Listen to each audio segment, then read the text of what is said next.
Nithyanandam Paramasukadam Kevalam Jnanam Bandvatitam Gagana Sadrisham Tattvamasya Ekam Nityam Vimalamachalam Sarvadhi Sakshi Bhutam Bhavatitam Trigunaраhitam Sadgurum Tam Namami. Nithyanandam. First thing, today is the auspicious day of Ugadi, and all over the world, especially the people from Karnataka and Andhra Pradesh, Telangana. Today is the auspicious day of Ugadi, where we enter into the new year.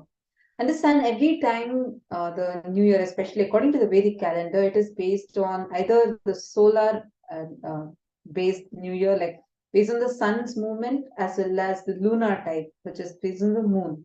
And Ugadi is celebrated with the calendar that is based on the moon, the lunar calendar. So happy Ugadi to everyone. And today we are going to be blessed with a very, very auspicious darshan of Swamiji. And we're also going to be entering into the new year with a special theme of realizing your New Year's resolution and how to manifest what you want to manifest through the auspicious grace and blessings of our Guru. And we extend our warm, blissful wishes of Ugadi to every viewer that is joining us. And no matter which place you are from, but this is a great way to start your year. Because today, also known as the Samvatsaradi, because it is today that the lunar year starts as per the Hindu lunar calendar. And in the month of Chaitra is where this begins. And today is the beginning of Chaitra Masa as per the Hindu calendar. And today, every one of you that are joining with us for this live, all of us are going to be blessed with an exclusive special satsang, the divine audience with Swamiji on this auspicious day of Ugadi celebrations.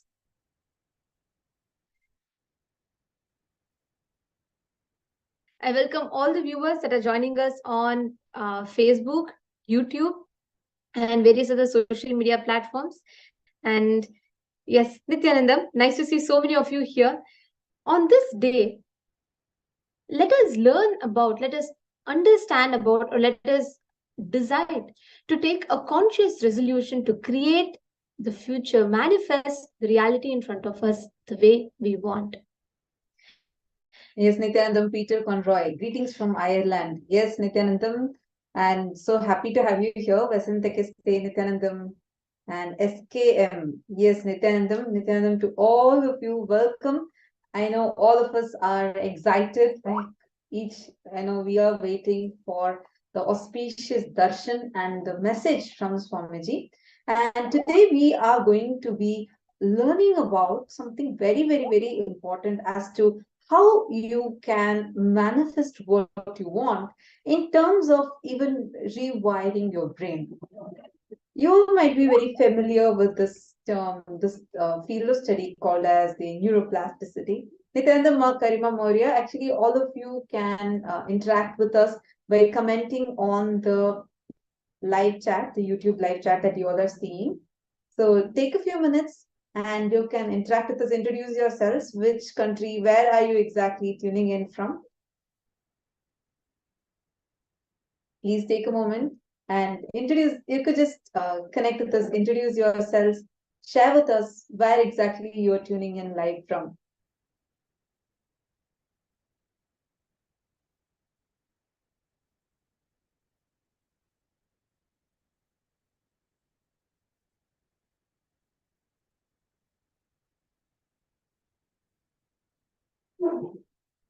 Okay, yes, Nithyananda, Ma Ivana Grebnar, Krishna Macharya, and Ma Saranka, Hari Dubey, Nithyananda, to all of you. Wonderful to have all of you here.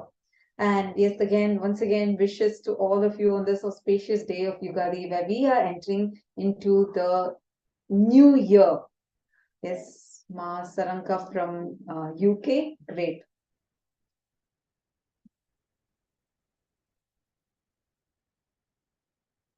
every one of you that have joined with us this live, right?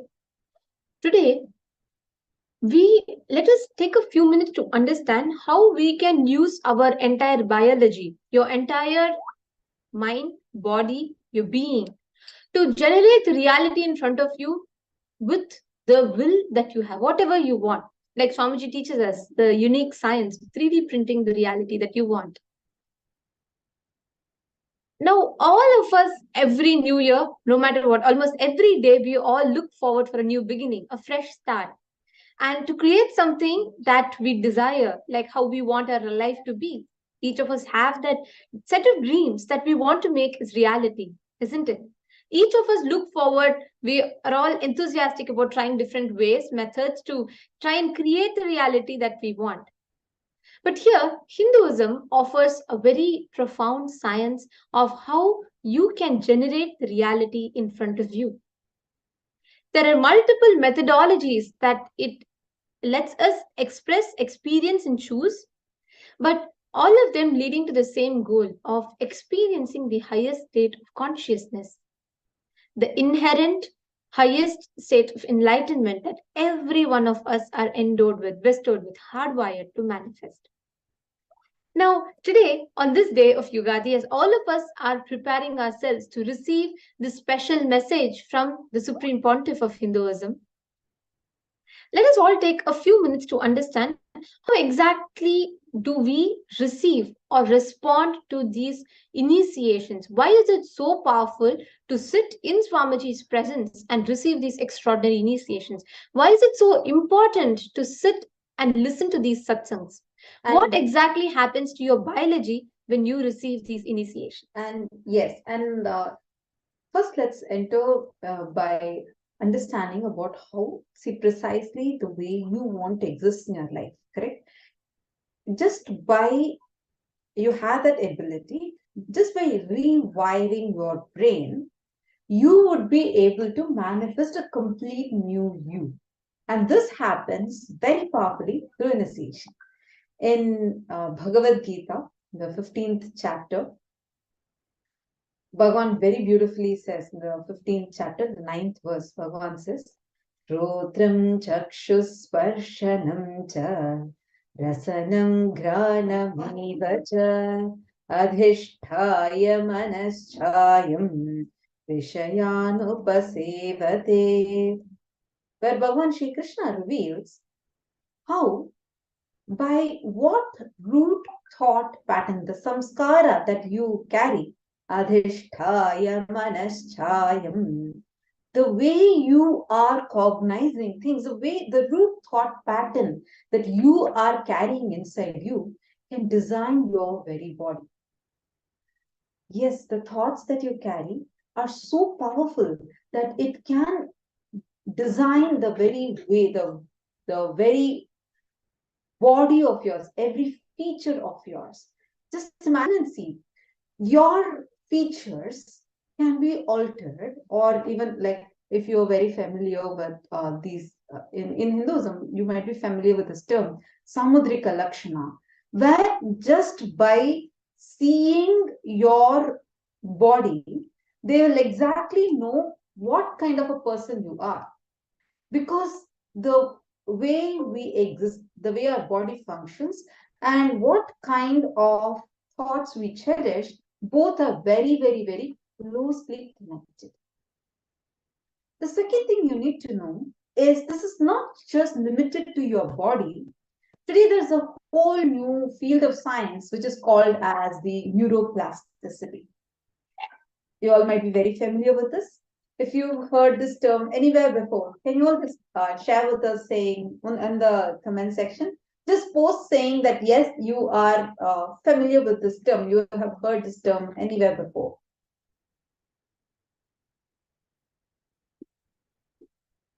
Great.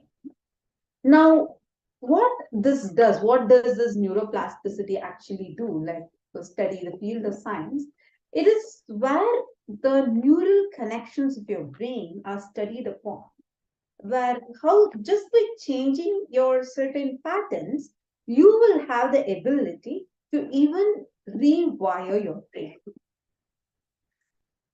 there's a research by Debbie Whitmore which says how not just you can change the way your thinking is, but the new brain grooves can be created. It is not just about whatever is existing, the neural connections that are already existing alone can be changed, but new neural connections can be created. What does this mean? I'll give you all an example. Now, all of us carry a certain type of a pattern in our thinking. Okay, see, a lot more of you who have joined us in the live stream. Yes, Nithyananda, so many of you are here commenting and chat and here with us. Nithyanandam, so nice to see all of you. Nithyanandam, Bastard, and Dubey, and Krishna Kotapalle, and Juanita Rera, and Jnana Pradayini, and Malachumi Nityanandam, Ranjit Sharma, Daniel Cruz, wow, and Well Sevi, Nityanandam, Quasar Zazingham, Nityanandam. Wow, so nice to see so many of you joining. Very, very shortly, we are going to be having live satsang today, live divine audience with Swamiji. I'm so excited for that. I'm sure each of us are waiting for that. Now, let's understand about how our brain is actually functioning, right? Now, just look at this image behind me right now. Now, this is like how even your brain is like right now, as you're listening to me, actually, there's like so much of buzz going on in your brain because continuously there are something called as electric impulses that are released. Now, what actually happens? What does this electrical impulses actually mean? And what do they actually do to us? When anytime you are thinking between like your brain has trillions of cells, specialized cells called as neurons, the nerve cells. And these neurons are the ends of these neurons are called as synapses. This is the zoomed in version of the same, like whatever you're seeing behind me. Now, how you are noticing here, right? Like you're seeing that there are like some tiny things that are moving, and these tiny things that are the chemicals that are moving are actually the ones that are passing the message from your brain to your like let's say your muscles for you to perform certain actions. Now, what happens? There are like trillions of ways in which the brain actually is sending the messages. Like you can see, like constantly different parts of your brain keeps getting lit up inside of you because there are so many different pathways through which the messages are sent. More and more and more, you keep using a certain path that gets strengthened. How many of us have seen we keep taking different New Year resolutions, and you take up those New Year resolutions, you decide, yes, look, I am going to be doing this time. Definitely I'm going to achieve this. No matter what, I'm going to make this happen. But 2 days, 3 days, or a week, you can get back to your old routine. How many of you have observed this? You try it for a few minutes, but then again, you get back. I just request all of you take a minute and post. How many of you have realized, like many times, yeah, I have decided, I have taken this New Year resolution so many times, but somehow I keep falling back to my same pattern. How many of you have recognized this? Understand? You all can post in the comment section.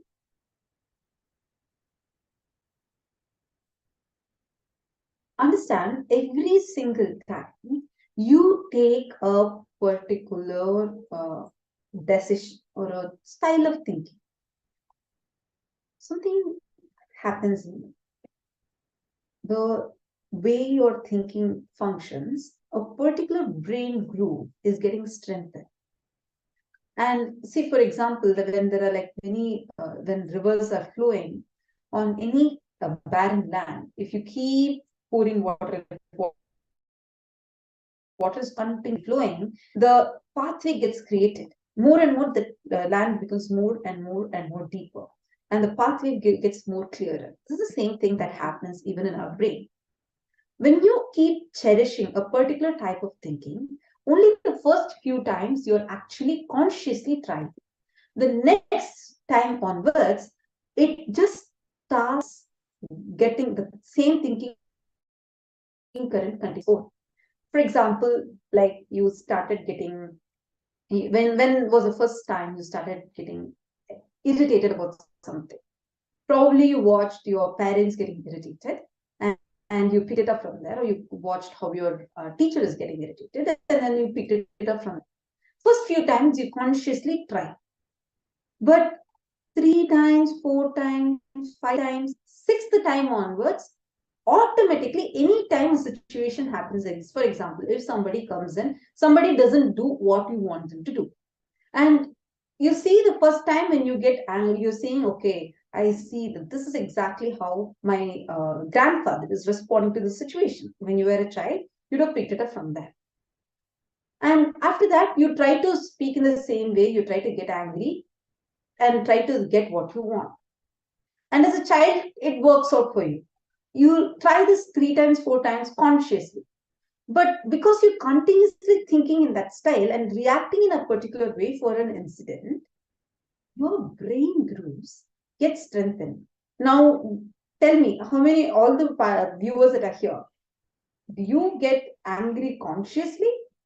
No, it just, the moment something that you don't want is happening, your automatically this whole hormones kick in, your brain neurons just get fired, everything happens as though it's an automated process.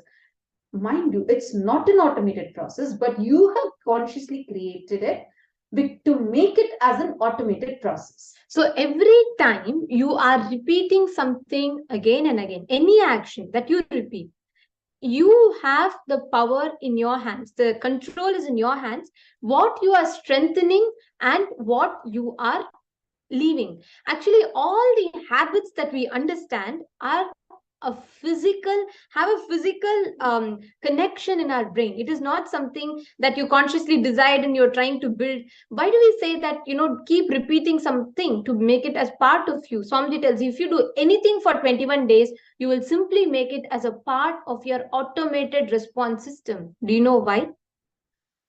Because it just takes that many number of times for you to form a new groove or a new synapse in your brain that passes on this command again and again and again.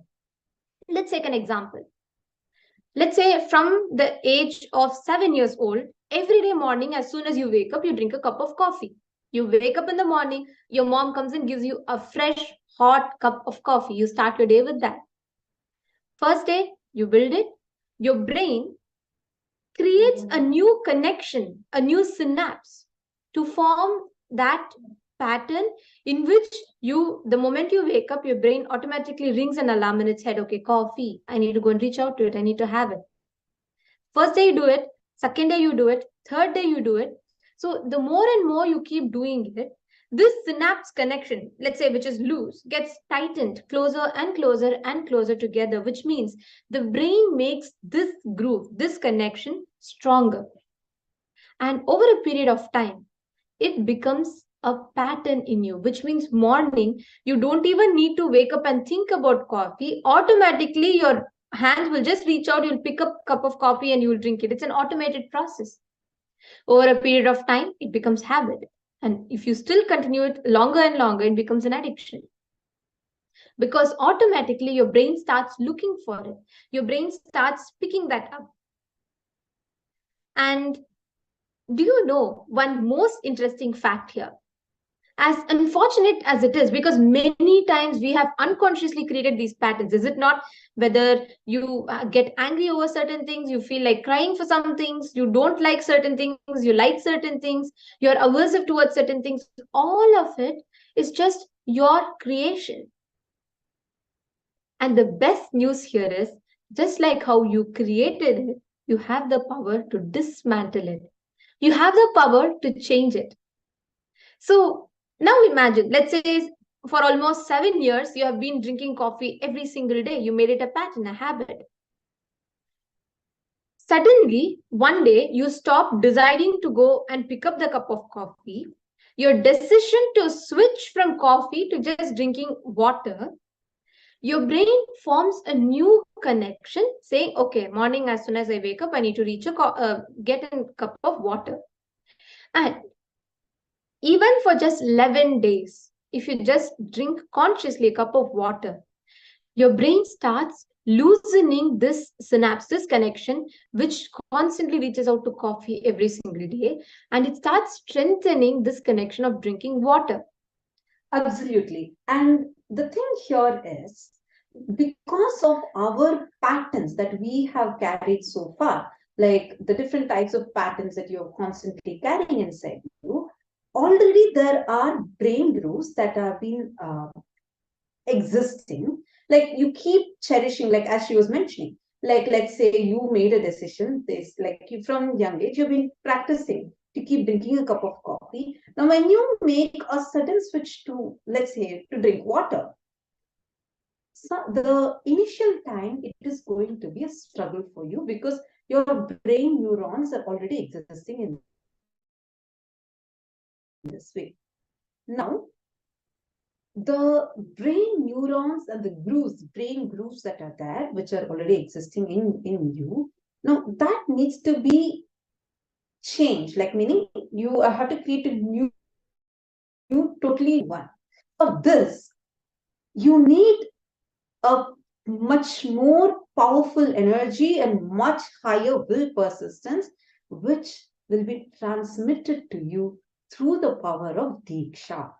During initiation, what actually happens is new brain grooves of extreme high will. Like, see, you can definitely make a conscious decision. You can change yourself. That's why if you see, like continuously, Swamiji tells us, do the spiritual routine every day. Do it like a routine. Because just maybe the first few days you might struggle, but as and when you keep doing, that will become a new brain groove in you. But to become a completely new person altogether, your entire brain grooves, the very brain circuit needs to be changed. And that's what happens during the initiation, where through the divine intervention, very, very powerfully, Swamiji initiates us, transferring his brain circuit in us. And when you continuously attend every darshan and listen to the satsangs, inside your brain, the new neural pathways start getting established. How many of you have noticed that after receiving the initiation, after just receiving the darshan, you are seeing suddenly that there is a huge surge in the way you are happy, there's a huge surge in your energy, you become suddenly so much more life positive. How many of you are able to see that? Can you all just post here in the comment section? Yes, absolutely. Like as many of you are sharing. Understand. Actually, we are right now live on many different social media platforms. All of you can join us and you can also share with us as you understand whatever understandings you're carrying. Please go ahead and share with us.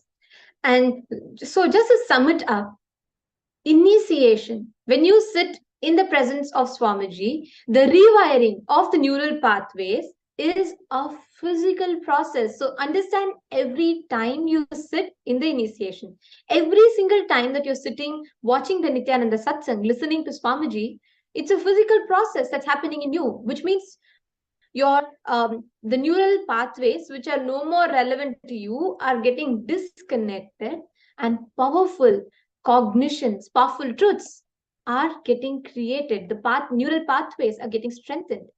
That is why every time we listen to certain truths during the Nithyananda satsang, when you listen to Swamiji revealing certain truths, you'll feel like, oh my God, yes, this is exactly what I've been looking for. And you will feel many times that it's completely new. You just feel like, I have never ever thought like this before. Understand, every time you listen to this, every time you feel like, oh God, I've never thought like this before. It's so new. It's so true. I can totally relate to this. Every time you have those thoughts crossing in your head, understand, your brain is establishing new neural pathways to cognize life in a different way. How so cool is it? Right, no matter how many number of years you would have been trained, you would have trained yourself to think a certain way. You would have thought life is unfair to you, or you would have thought people are not good to you, or you would have thought, you're not good enough for certain things. No matter how your thinking would have been, how your thought process would have been, even for the last 40 years, if you had trained yourself to think a certain way, just one satsang, just one initiation from Swamiji is enough to simply disconnect that neural pathway and reconnect, create a new neural pathway in you, which is more life positive, life affirmative, which empowers you, creates a stronger you, creates a powerful identity of yourself in your inner space. What we're talking is not just a cognition, but it's a science. It's a science that you can experience. It's a science that people like you and me can taste in our day to day life. That is the power of initiation. That's the power of deeksha. That's the power of sitting and listening to the Nithyananda satsang. So, every one of you that are sitting here, let us take just 3 minutes to do a very quick activity, okay? Can each of you take a minute and two to post here on the comment section what neural pathways, what patterns are you deciding to break today? Can you all take a few minutes? It can be as simple as, oh, I have a coffee addiction. Maybe I just want to break that. Or it can even be something as big as you have a deep problem with your self esteem and you really want to break that. Everything is a physical connection. It's just a matter of disconnecting. Nothing complicated. Just very simple. A matter of disconnecting your neural pathways. So, what is that pathway? What is that pattern that you want to break and change today? Take a few minutes. I request all of you to post it. Manana Pradayini, Ma Mahapurna, Daniel Chris, and Bhaskar God, Nithyananda. Nice to have so many of you here. Eva Anderson, Nithyananda. Ranjeev Sharma and Harry Dubey. Actually, all of you take a few minutes and post here, post in the comment section. What patterns or what connections do you want to break free from today?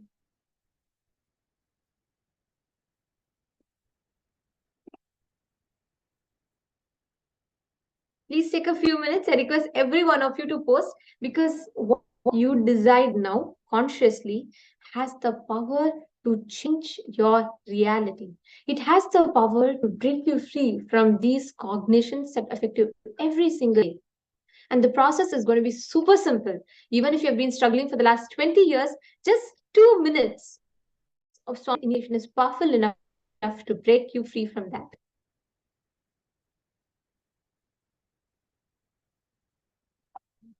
All right. So I request every one of you to post. Please take a minute or two to post it on Facebook.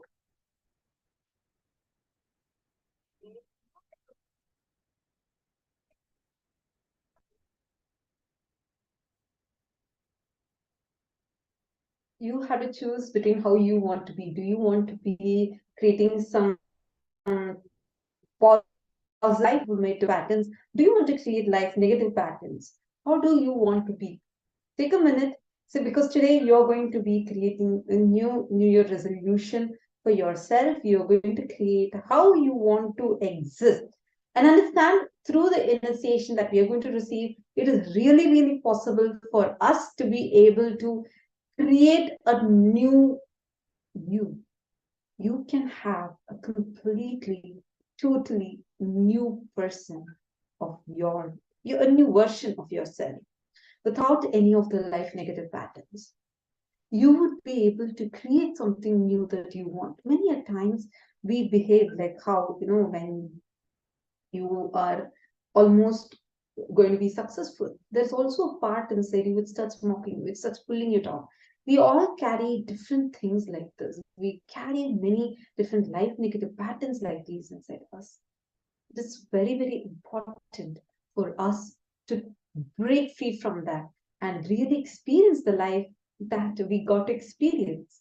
It is just possible just with your decision.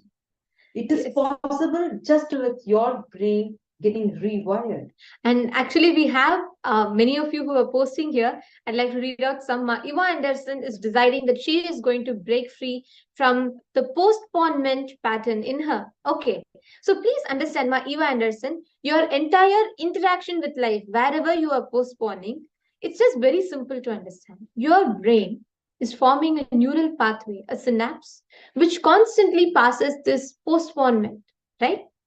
And now, with your decision, just when you are listening to Swamiji today, consciously decide to create a new cognition as your pathway. You just need to give it a replacement. So instead of postponement, decide to do everything in that very moment.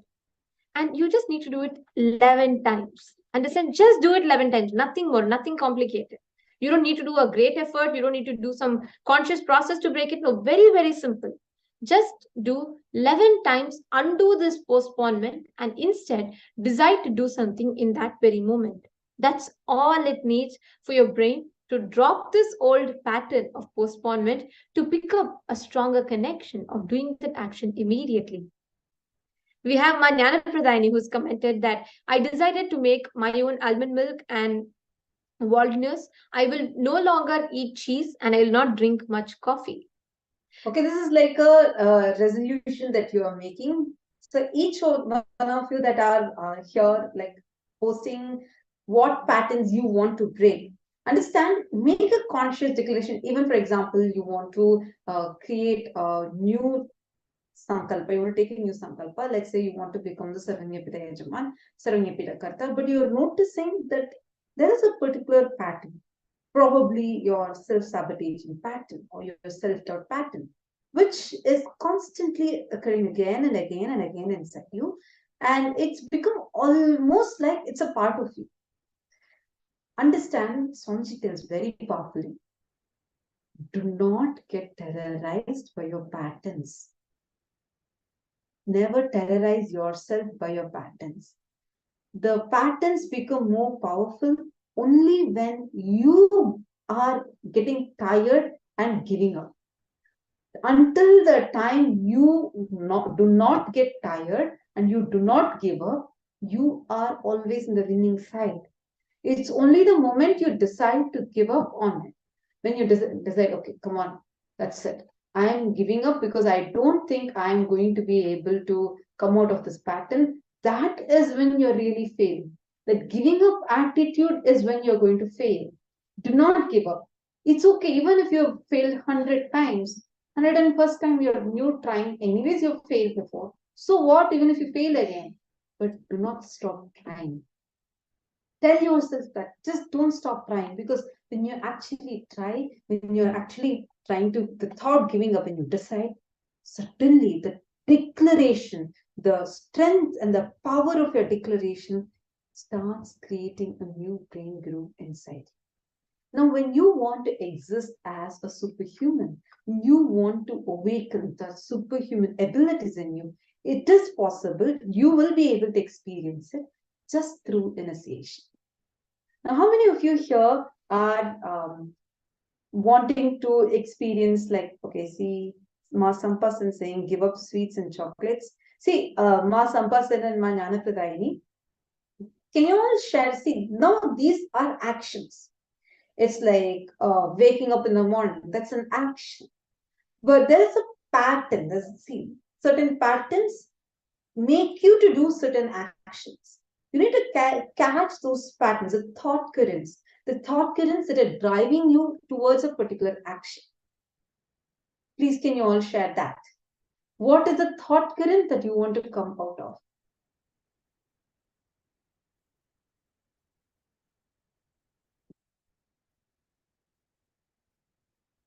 Take a moment and share that.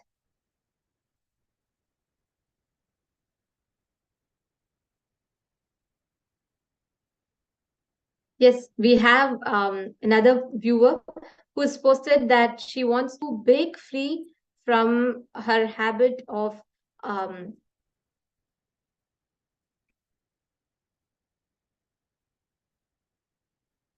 yes, sorry. Yes. So she wants to break free from her habit of sweets and chocolates. So she's saying she wants to give up sweets and chocolates. So my some person, all you need to do is you need to just disconnect this neural pathway that you have strengthened and create a new, more stronger, powerful cognition. Now, we all understood about how we build these neural pathways. We also understood about how every habit that we build in us, it just becomes a new circuit, right? Now, let us understand how does it work in Swamiji's brain. How exactly does Swamiji's brain, the brain of a superhuman, an avatar that Swamiji is, how exactly does it work for Swamiji? Science has been baffled by what they found in Swamiji's brain, by the most profound, most prolific findings in Swamiji's brain. Because the way Swamiji is, the frequency that Swamiji is, Swamiji is able to switch between all of these just through his will. Like so easy, and like Swamiji is able to do it just through his will, being able to alter the states of consciousness, being able to go to experience or transfers through the different states of consciousness just through his will. Now, every one of us that are here, all we need to do is decide to break that particular pattern, that particular pathway, and create a new powerful system, thinking system in us. Manjana Pradayani has posted that I will start my daily spiritual routine without interruption, excuse or postponing, and constantly finding excuses of why I'm neglecting it. I feel better, happy just by making the statement. Thank you.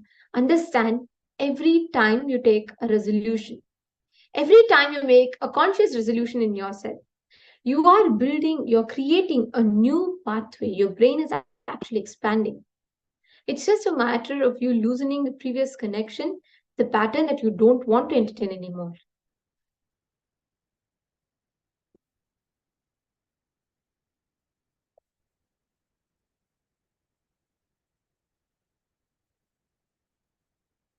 Yes, and now all the participants that are watching us live right now, understand there's another beautiful aspect that you can also experience or have a shift in when you are sitting in Swamiji's presence, when Swamiji is revealing these extraordinary truths through the Nithyananda satsang.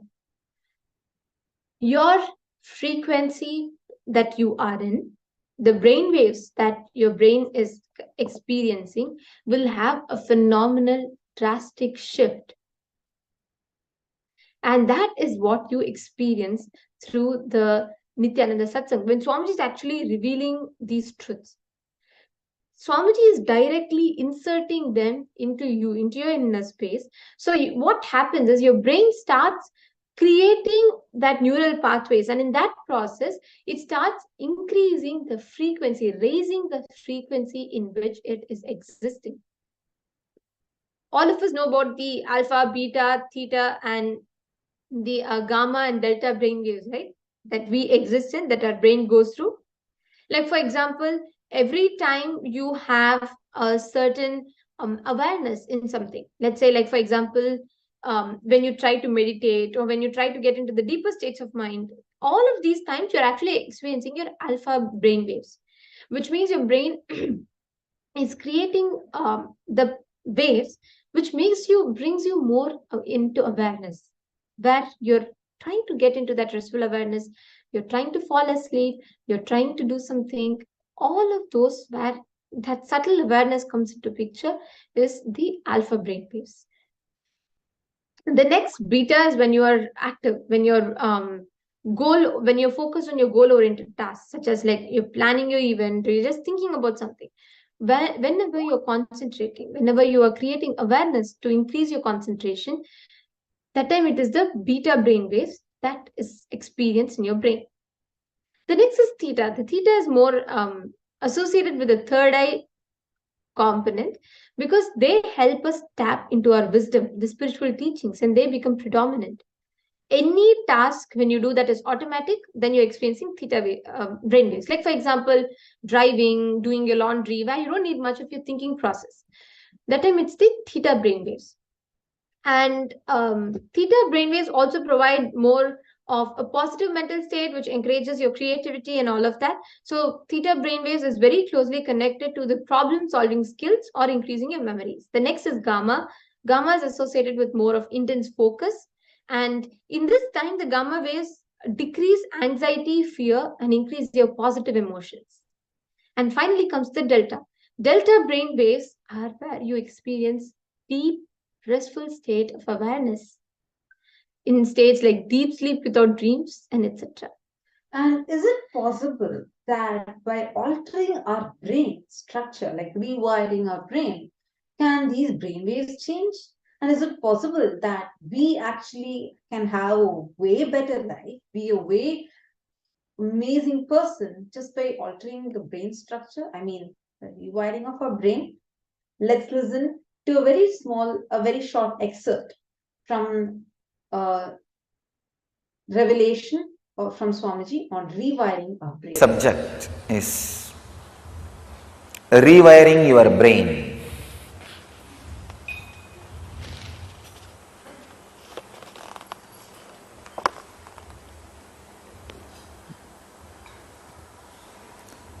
Some of the Shastra Pramanas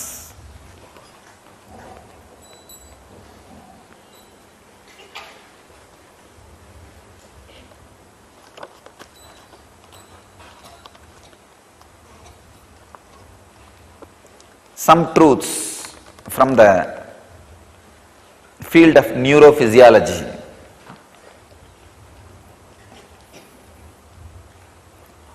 It's from a website, yogajournal.com. Samskaras or engrams create mental grooves in the brain like a riverlands in sand that let water run in certain patterns. They say each time we react in a certain way, for example, getting angry, we strengthen the power of the pathway. It's a one truth.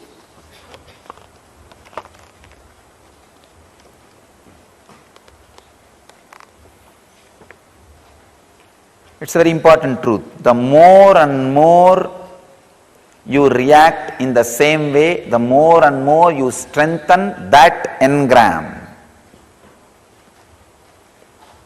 If you are habituated to fall sick due to any stress or fear, you encourage, you strengthen that engram of falling sick due to stress and fear.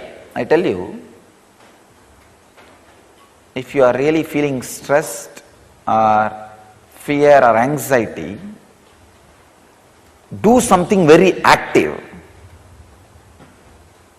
Either cathartic meditation or kind of an intense weightlifting, activating body. I tell you, you will create a new engram. So whenever fear or stress happens in you, that whole thing gets converted as energy, useful energy. Instead of that staying in you and making you weak and disease, that same thing can be used as energy. You see, Rajas, when it is added with awareness, can just become part of your life, can be directly useful. If you are stressed, if you have the anger towards somebody, fear, just take it out on weighing machine, weightlifting machine. Just take it out on the gym or do some intense catharsis process. I have given so many catharsis process from different traditions, Manipura Shuddhi Kriya. So many kriyas, the cathartic kriyas are there. Pranayams like Bastrika, Kapalbhati. There are so many cathartic kriyas talking in tongues. In Christian tradition they call it glazololia. In Hindu tradition we call it Manipuraga Shuddhi Kriya. Or loud chanting of Upanishads, Vedic mantras. Take out your anger in these ways. Release your stress in these ways. Release your fear in these ways. You will see, you will be creating new relevance. You will not be strengthening that old pattern. You will not be strengthening that ugly mental setup of suffering and torturing yourself. It's almost like a, see, when you have the anger or fear or stress, you are victim. But when you carry that inside you, you are punished for being a victim. Case in me.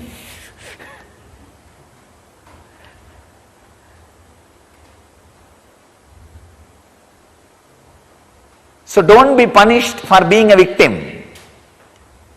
If you are a victim, release it intensely. Don't keep it inside. Have this cathartic kriyas, Manipuraga Shuddhi Kriya, or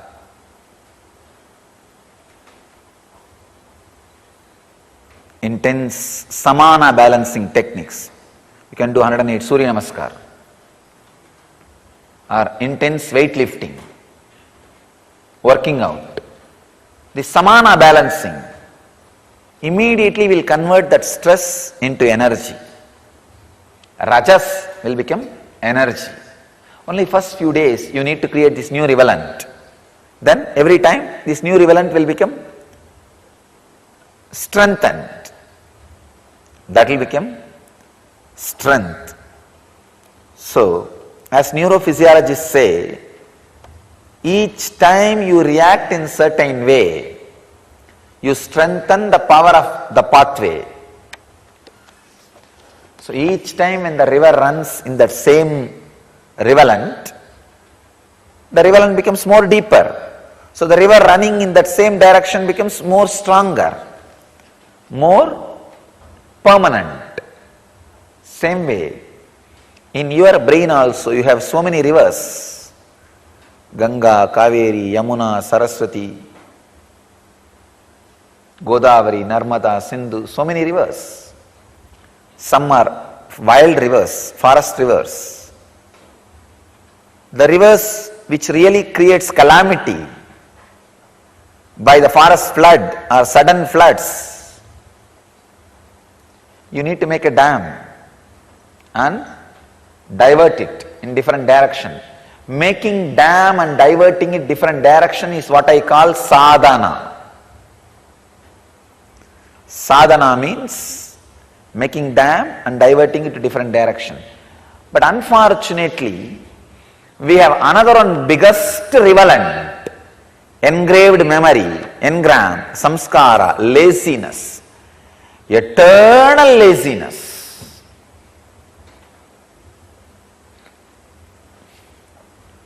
One of the biggest engram.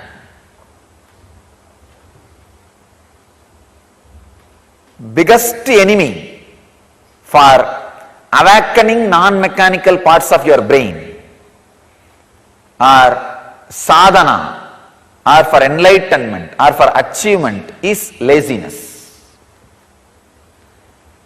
See, once the laziness enters into your system, nothing can be done. Any big idea, tomorrow. Good idea, great. But you see, tomorrow is a good day to start. Always our elders say you should find out a right day, right time. See, today if I start, tomorrow I am not going to be there, I am busy. Dvandva vigna, dvitiya vigna should not be there. In our tradition, there is a tradition, the second day nothing should be broken. Dvandva vigna. Oh.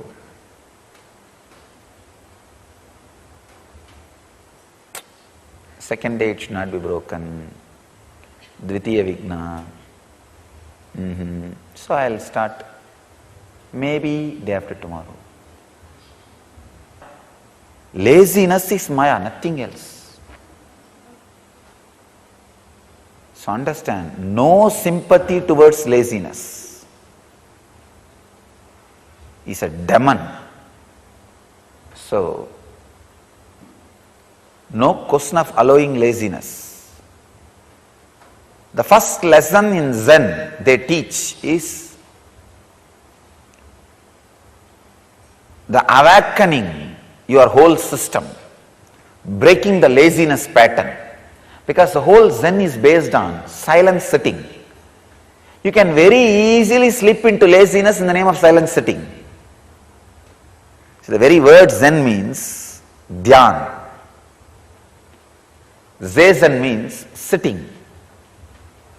You can very easily slip into laziness in the name of silent sitting.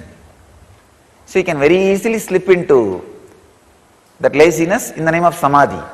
No. Zen first breaks that lazy mental setup.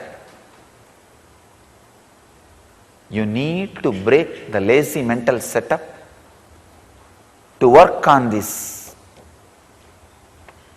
engrams and create the new awakened lifestyle. Zen monasteries, they have a tradition. Even the master, who is the head of the monastery, will not have food if he does not work for that particular hours. They have the system of 8 hours of working. Even I created that system from the Zen only. The 8 hours physically you need to work. 8 hours mentally you need to work. Means sadhana or some other teaching, learning. See, a teacher works 8 hours mentally when he teaches. Disciples work 8 hours mentally when they learn. So 8 hours of physical work, 8 hours of mental work. Naturally the 8 hours you will rest in consciousness. There will not be any unexhausted engrams. So the sleep will be deep sleep. Only when you don't work 8 hours physically, 8 hours mentally, you will have a stressed sleep, disturbed sleep, disturbed memory, disturbed mental setup. You will not feel really as you slept. So I tell you, laziness is one of the worst engram. It is not even engram, it's almost like a breathing. That's why just yesterday I decided, anybody who leaves the ashram due to laziness engram, I have decided I will not accept them anymore back. No question of coming back. If they leave because of any other engram, maybe lust, they can go and get married and suffer in few years and come back, no problem. They will understand the lesson, it's too costly. They can come back. If they have the anger, then they can leave. And because in the society when you express your anger, you will be getting nicely beaten. That mental setup will be broken. They can come back. Or if you have greed, then you can go and learn the lessons of the greed engram. What you need to do and you need not do. If you want to come back, come back. But if there is a lazy engram, laziness engram, and if they leave, nothing can be done. Nothing can be done. No entry for them. Because the laziness is the non-return zone of spirituality. Enlightenment, Videha Samadhi and laziness, both are non-return zone. If you caught in laziness, you can never be lifted. If you are relaxing in Videha Samadhi, you will never come back. But this laziness, God, the first thing we need to break is laziness. especially that early morning, Brahma Muhurta. So wake up before sunrise and work out in Nirvani Akada, either 108 Surya Namaskar or doing the Samana Yoga or Pranayama, and take bath in the cold water, in the sacred water body. And come for Guru Puja, your day is set. You will break all samskaras. You will make a beautiful dam, sadhana. Once you break one or two strong samskaras, you just know, simply you know. You simply know how to break. The science of breaking the samskara is learned. The science of handling your body and mind is learned. So, you will create new relevance. Another one truth. Neuroplastic science says your brain has the ability to create new grooves and pathways, and the existing ones will heal up and disappear if left on their own. This is yogaflavoredlife.com website, source. Understand? It's a very important thing. Your brain can create new grooves and pathways. Means the possibility for new life exists. Possibility for becoming a new man exists. Possibility for becoming new consciousness exists. That is what we call initiation. And the existing ones will heal up and disappear if left on their own. They will just disappear if left on their own. Nothing else is required. Nothing else is required. You don't need to do something special to fill the existing river. No. Just make a dam, divert the water, the existing pattern will dry up automatically. Then they will get closed automatically.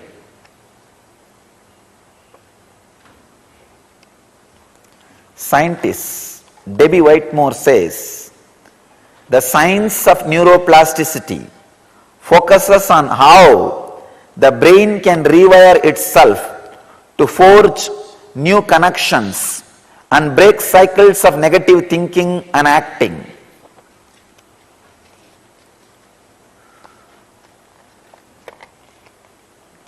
Patanjali very beautifully says, if you are suffering with particular engram, just create the anti-engram, anti-emotion. For example, if you are suffering with violence, create compassion. If you are suffering with anger, create peace. And feel that it is spreading all over your body. Release that into the cosmos through your every pore. You will see. You will just create new mental setup, new brain pattern as you want. Exactly what Patanjali is saying. Of course, he said it 5,000 years before, at least 5,000 years before. Now the neuroplasticists, scientists are proving it. Debbie Whitmore is proving it.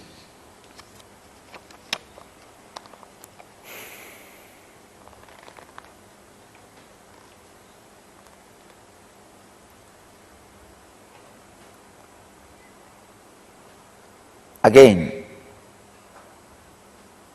one more report,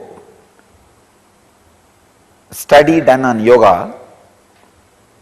The regular practice of yoga is the perfect formula for creating a new deep behavioral grooves in the brain that take advantage of neuroplasticity. Just as I was telling now, working on the body, straight away working on the body, uncompromising way, breaking the laziness system. I tell you, This Padayatra which I took up in my young age, this Parivrajaka Yatra, it has done so much in my system, so much. Because once you start walking in the morning, till evening, even if you are tired, you can't stop because you have to find the next village. Unless you find the next village, no food, no stay, no sleep. And it's a very powerful system. I can tell you, very powerful system. Same way, the morning sadhana should be a padayatra for you. Nothing can be done. I'm just waiting for the place to be ready. Actually, the once I make this as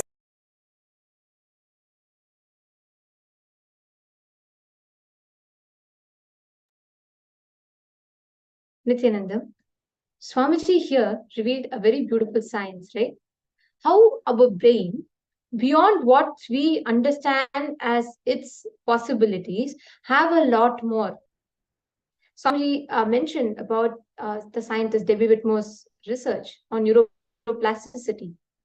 And most importantly here, Swamiji shared with all of us, Swamiji revealed to all of us how the patterns which we create are they are powerful enough to never let you, certain patterns will never let you be able to have a breakthrough. It'll never let you to see the reality of life. Swamiji gave the example of laziness patterns. Swamiji said patterns like anger. At least life can beat you up and then you will listen, you will learn, and then you can come back. But the patterns like laziness, it is extremely difficult for you to even make a decision to break free from it. And they are extremely dangerous because you will resist even to form a new neural pathway connection. You will resist even to form a new connection to rewire your brain and its thinking pattern. And that is where the power of initiation comes into picture. Just with the initiation from Swamiji, just with that one powerful cognition revealed from Swamiji, each time you're listening to these truths, your brain is rewiring itself to receive these highest truths. Your brain is rewiring itself to receive these powerful techniques, technologies, methodologies to break free from your pattern. Imagine if it is so easy for you to break free even from patterns as big as alcohol addictions, drug addictions, because even addictions are a neural pathways in your brain. All you need to do is 11 times when you are having that urge to go and do what you want to do. You just need one ferocious decision from your side saying, no, I will not do it. Just 11 times. When you have that urge to respond to certain way to something, right? You're like, oh, I don't like what she's saying. I want to respond to it right now. You just need to consciously decide, okay, let me just leave it. 11 times you break that habit, your brain will discard that connection that it created. Actually, any connection that you don't constantly engage with, your brain automatically is programmed to disconnect it so that the energy is not wasted. Yes, Ma Durgananda, yes, you're right. As you rightly said, laziness is the non-return zone. That's absolutely true. And every time, that's why when Swamiji just makes us take a ferocious step to do something, your brain actually is strengthening that particular cognition, whether it is through love or ferociousness. When you decide to do something and stick to it, even 11 times, 11 days consistently with enthusiasm, if you do yoga, your brain will make it as a habit for it to do yoga. How many of you have heard people, bodybuilders say, they're absolutely in love with gym? For them, it literally becomes like a habit. It's a pleasure to go and experience or play with their body, do the workout, build their body, chisel their muscles. It becomes something that they enjoy. Why? Their brain discards any other cognitions or patterns which make them feel like it's not going to make it easy for them, and it starts strengthening their brain patterns, which makes them love yoga or gym or the workout. But the most important thing here is why you do what you do. Because let's say you decide, okay, I want to do yoga. Every day morning you wake up, but you feel so lethargic, you feel so sleepy, and you sit and do the yoga. Unfortunately, you're only strengthening sleepiness, lethargy, and tiredness. You're not strengthening the habit of doing yoga. Please understand that. What thinking pattern, what kind of neural pathways you're triggering is very, very important. Even for 11 days, even if you struggle, but just wash your face, make yourself fresh, and sit there to do yoga. By the 11th day, you will start seeing a change in you. You will start seeing your brain has developed a completely new pattern, a new thought pattern. That is the power of the actions that we build. Ma Maheshwaramaya is saying, thank you for the 11 times trick. This is a technique that Swamiji has given. It's a scientific method, actually. Just 11 times. You don't need to do more or less. You don't need to think so much. You don't need to struggle. You don't need to say, oh, let me plan for the next 2 months. I am going to do yoga every day. I will do for 4 hours. I will do it like this, like that. No, don't do any of that. Somebody says any plan you do it such long term is impractical, because you can't even predict your tomorrow. How are you going to predict your next 2 months? But if you just decide only 11 times, very simple. Even if it is every time you feel lazy, many of you had posted, right? I want to break my laziness pattern. Every time you feel lazy, just go and do just, let's say, 10 Surya Namaskars. It'll maximum take you 7 minutes. Just 10 Surya Namaskars. Every time you feel lazy, 11 times you do it. By the 11th time, your brain will disconnect that neural pathway, which makes you be lazy to a certain thing. Laziness is not like just one. Laziness comes in different ways. Laziness to go and do yoga, physical activity, or laziness to think, laziness to talk, laziness to do certain things. So all of it are different ways. Just pick up one. Let's say I'm going to break my resistance to do physical activity. 11 times, that's all it takes. Even your massive addiction, such as addiction for smoking, drinking, drugs, you can simply break it. How many of you here have experienced a breakthrough in your patterns? Like even you would not know how it happened, but you just experienced that there's been a phenomenal shift in how you are, like how your patterns, suddenly you don't even know how it happened, it just worked out. So many Inner Awakening graduates will have this, right? Why do you think it happens? So many people who attend programs like Inner Awakening, Paramashivoham, Paramashivoham, one thing that all of them unanimously say is even they don't know how certain patterns broke, but it just broke. People who have had addictions for alcoholism, I've met a person, let me tell a personal story. I've met one person who was extremely addicted to smoking, right? And he's a very good friend of us, and we had interacted a lot with that person. But his only problem was smoking. He was so addicted to smoking that even during his official business meetings, he just cannot resist. Anytime he feels something important is happening in his life, good or bad, his response was to go and smoke. And it was to such an extent that as soon as he met Swamiji, he felt so happy, but he was so addicted to smoking, he immediately left the hall and he went. And since smoking was not allowed in the entire monastery campus, he immediately went out and he had to smoke. He had that urge. So he went, he smoked, and then only he came back even to receive the initiation. It was so strong. So the first thing he asked Swamiji was, Swamiji, I'm fighting with this pattern for the last 21 years of my life. When he was in college and when he felt low, his friend gave him a cigarette to smoke.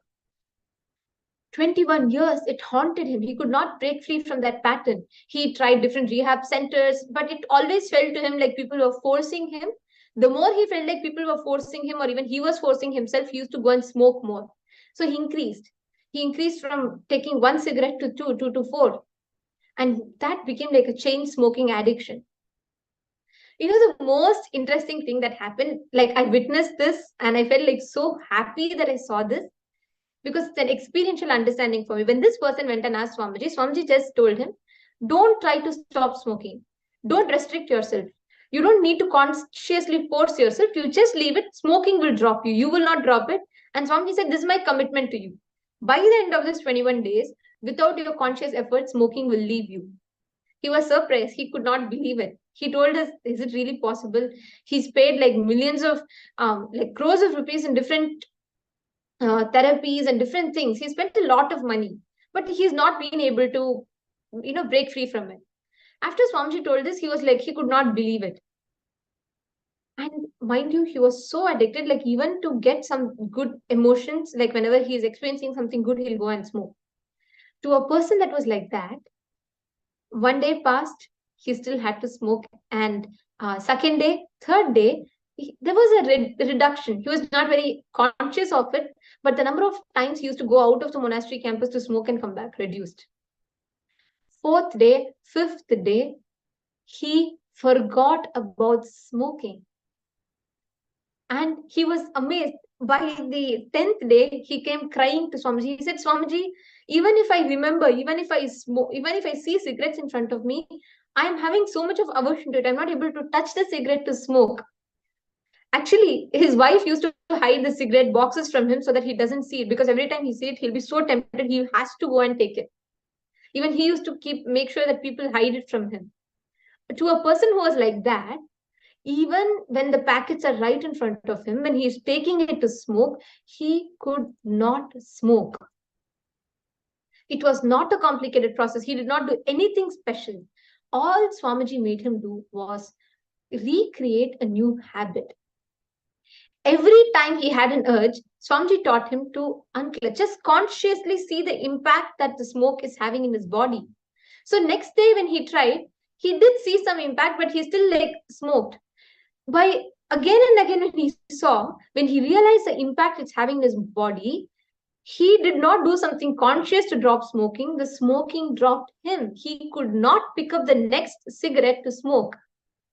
When I saw this transformation, it was amazing. That person, by the end of his 10th day, it was not even like the whole 21 days, he literally came in tears to Swamiji and said, Swamiji, I'm indebted to you for my entire lifetime just for this one change. And even after so many years, later when we met him back, even after 2-3 years, he completely dropped smoking. He had absolutely no issues with it. Even when he saw people around him, his friends or his colleagues in his business field smoke, he just had no temptation. He was completely free from it. Understand, that is the power of initiation. That's the power of powerful cognitions. What Swamiji does to us is disconnects these old patterns in you and recreates the new habits, powerful, conscious processes which will make you break free from these patterns. Yes, and especially today being the auspicious day of Ugadi, where you are going to be creating a new future for yourself. What are you going to be doing in this new year? You are going to take a decision on that, but not just as a normal New Year resolution that you usually take, but slightly different, because you're going to declare with what positive patterns you are going to be functioning. What are the negative patterns that you want to get rid of? And we're also going to be having these things, we're going to learn these things in depth and experience these in a phenomenal way in Paramashivoham, in Paramashivoham. And all of you can join us for that program. And now just wanted to share with of you the space that we are having right now, where we are going to sit in the divine presence of Swamiji. You all can create like ask for a specific thing you want to manifest, and you all can write down what are the new positive patterns that you want to create in your life. What is it that you want to create? Can you all just take a few minutes and share that with us too? I saw some of you had previously shared. Ma Monica Nithyananda is sharing. This is such a more beautiful timing for New Year versus Jan 1st. That is true. That is absolutely true. Because here, of course, we are going to be learning these things directly from Swamiji. And see, the most beautiful thing, right, Monica and Nishkrodananda, the cosmic alignment also happens during this time, right? So whenever you're going to create a separate sankalpa, saying, Swamiji, this is how I want to enter into this year, you are having the auspicious blessings of the planets too. The cosmic alignment is so beautiful. You're literally a new beginning is starting for you. So yes, and all the other viewers that are here with us, I request all of you take a few minutes and share with us what are the other things that you want to manifest during this time. This is the time that you can actually create a sankalpa and receive blessings from Swamiji. You all can post. We are going to be having the darshan starting very shortly. And during that time, all of you can receive the blessings of Swamiji. You can tell whatever you want to manifest. You can post the patterns that you want to come out of and receive the auspicious blessings of Swamiji. And we are also having some QR codes that are being projected right now. You can choose if you want to be a part of any of these, like you want to become an e-citizen. All of these are free. You don't need to pay anything. You just go and register yourself and become a part of Kailasa.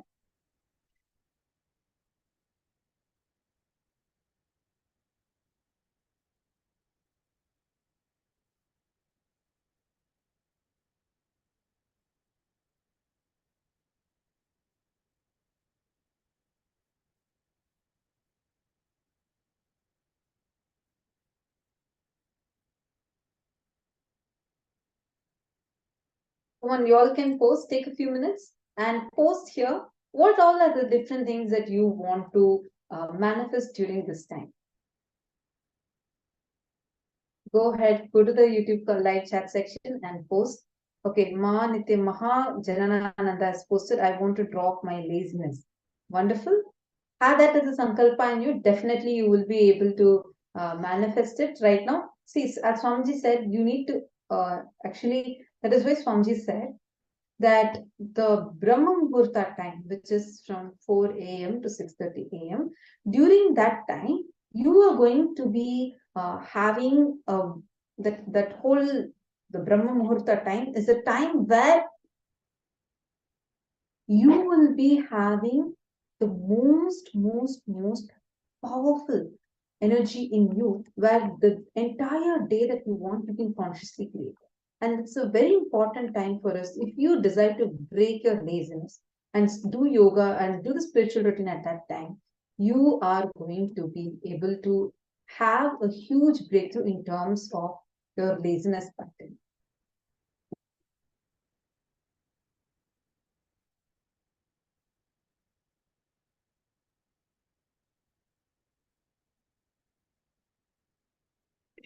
And today we've learned a completely new aspect of this, isn't it? We've learned a new, totally different perspective about how you can physically, just by physically altering your lifestyle, you can change even big addictions or big patterns that you are struggling with. Now, let us come to the next part of it, of understanding how Swamiji's brain functions. A unique and a profound research study conducted on Swamiji's brain. We are going to be watching a very short video to understand how exactly did Swamiji's brain function, which means what exactly did the scientists find out when they were studying in Swamiji's brain. How does Swamiji's brain patterns, the brain waves, respond? When Swamiji says third eye, what exactly happens when we manifest powers, when we receive initiations? What exactly happens in our brain? And to understand what happens in our brain, we need to understand how Swamiji's brain functions.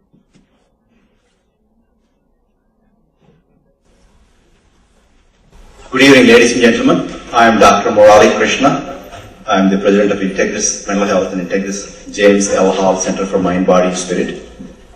This is a center we started about 8 years ago, originating from the bombing recovery, where we thought we'll do something good for our community to help discover the healing power that's existing within each one of us. And in doing so, we've brought many international speakers from all over the world and continue to do so, giving seminars And we are so grateful to have Swamiji come and join us today. We'll have a formal introduction of Swamiji in just a few minutes. And he requested me to do something. He wanted me to give some of the scientific basis of what's going on when you meditate, and I'm going to talk for a few minutes about it. Last year, when Swamiji came, I have requested him to do one thing. I asked him, would you be willing to undergo some scientific investigation of the meditation process? Because if a meditation process is doing something to your brain, we should be able to detect that. Just like the genetic code in you and me and everybody in the whole world, they found out through modern science that 99.99% of genetic code of all human beings is exactly the same. No matter where you are, what language you speak, what height you have, brown, blue, yellow, green, black, whatever color we are all, we have the same genetic code. So, scientific findings are verifiable. They are replicable. You can replicate them, duplicate them. If you do the study in Alaska, you'll get the same results. If not, there's something missing somewhere, I will look at something different. So all of us know for a long time that when you relax in this stressful world, some changes happen in your body. When you're stressed out, all of us experience stress in our life. Our heart goes faster, we become very tense, our breathing goes faster and shallower and irregular, our pulse rate goes higher, our muscles become tense, blood supply is taken away from certain parts of the body, like the digestive organs, like stomach and intestines, and redistributed back to other parts of the body, like the muscles of the legs. All these changes happen instantaneously. Just imagine you're driving on I-40, heavy traffic, fast traffic, and suddenly you found the flashing lights of a police car in your rearview mirror. Tell me what happens in your mind, in your body, not let alone mind, the body. Boy, the heartbeat starts beating fast immediately, right? Instantaneously it starts beating fast. The blood pressure goes high, pulse rate goes high, respirations go high. And these changes happen in a fraction of 1 second, not even 1 second, in a fraction of a second. Before we can even think what happened, these changes happen automatically. And that's the typical stress response. Some danger is recognized by a part of the brain called amygdala, an old part of the brain. And the same part is seen in very primitive animals. That's a primitive response. It's been there for ages. We are born with it. Our parents had it, grandparents had it. We needed that response to survive as human beings. Our ancestors, when they were fighting for life in the thick forest, being afraid of lions and bears, they needed that reaction to survive so that they could run away, they can't fight, or fight if they can't, or be frightened. Fight, flight, fright reaction. But unfortunately, in the modern day world, we don't need that reaction except in rare situations. We don't see lions unless you go to the zoo. You don't see bears unless you go to the zoo. For us, stress reaction is regular events in life. Disagreements, mortgage rate going up or down depending upon where you are in your life, economy, the weather, unfortunate events, whatever. And they elicit stress reaction so many times in each day that research is showing that each one of us probably will go through 40 to 45 stress reactions in a day. We may not even know that's happening in the body. So what's wrong with it? What's right about it? What's wrong about it? It's right if you're facing a life-threatening situation to have that kind of reaction because you better have it to survive. It is wrong if you have it too frequently, unnecessarily happen in your body because you're churning out toxic chemicals that are not necessary. Your body is producing hormones that are not needed to produce. It's like putting in a high gear and trying to climb a hill in your car. That puts strain on the body, your heart, your lungs, your brain, your kidneys. All of it is strained. And it also, suppresses the immune system. Now studies are showing very clearly stress suppresses the immune system. The stress hormones decrease the white cells that we need to fight with infection, with cancer, They decrease white cells that we need for repair and defending our body. It postpones the healing mechanisms, so we don't heal as fast with the stress mechanisms evoked frequently. So we are really literally, every day, we are creating a bathtub full of acid and jumping into it every day over and over and over and over. So what you won't learn today from Swamiji is some techniques, meditation techniques, that come from ancient times, from great evolved human beings that Swamiji has himself received through his own evolution, and he's going to be sharing with us. And last year when we asked Swamiji to go through the trouble of subjecting to scientific investigation, he very cheerfully agreed without one complaint. He went for 3 repeat sessions for PET scanning and 3 repeat sessions for quantitative EEG sessions. And these are really not very easy tests to go through. It requires a lot of patience and a lot of willingness to do that. So we did that. And Dr. Pam Ferdusi, is she here? She's been very helpful, along with Dr. Rui, in arranging the quantitative EEG and the huge team of people, neuropsychology team at Jim Thorpe Center at the Texas Southwest Medical Center. And they have found some wonderful things for us. And I'll show some of the pictures. I don't want to complicate too much. I want to give some simple things that you can take home.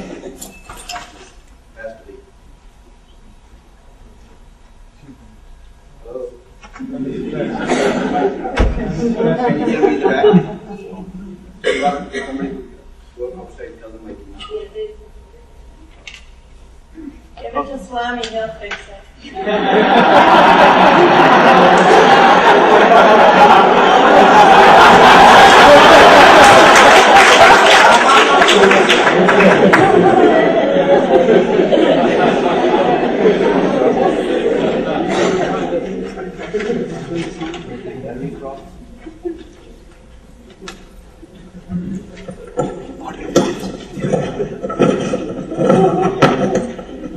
Swami fixed it.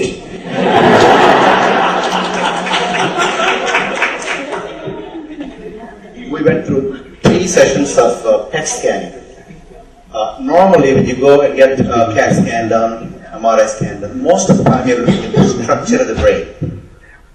New technology has come out that studies the actual functioning of the brain as and when things happen. Not 10 months later, not 1 hour later. Unlike, our X-rays, they studied the structure of the brain. The PET scanning, what they do is they inject a dye, which is a radioactive dye, positron emission, radioactive dye. And that goes and sits in the parts of the brain that are active, that are working at that time. Let's say if I'm looking at you right now, my visual cortex is active right here at the back. So if you inject the dye into me right now, that dye directly goes there, sits right there, attaches itself to all those cells that my vision is working on. And there are some lot of experts here that know about more than I do. Except that this is one of the most modern technologies that is helping human beings to understand what exactly happens when you think, when you feel, when you smile, when you frown, when you're hopeful, when you're healing, when you're not healing, when you're disappointed, when you're frustrated. Some wonderful, wonderful new findings are coming out that would help prepare for improved healing mechanisms as the future is evolving, discovering who we are. It's almost like a great treasure chest that we are discovering. We can discover. Modern science is helping us to do that. So Swamiji went through those sessions, and we found some interesting findings. Normally, when you and I, when you're awake, usually the brain is so active, there are 100 billion brain cells there, and they're so active all the time. They receive the input from all over the strata, eyes and ears and touch and smell and feel, and they are active. If you take an average brainwave test in awake fashion, it will be chaotic. It will be like a jungle. It's like millions of people, millions of children crying and talking at the same time. But what meditation does is something very interesting. First, about the PET scan, the physiology, the functional part of the brain. It shows the frontal lobes getting more active. The frontal lobe is where we have judgment, wisdom, reasoning. If somebody doesn't have frontal lobes, you can really write him off because there's not much life left without frontal lobes. Unfortunately, some of them are driving cars.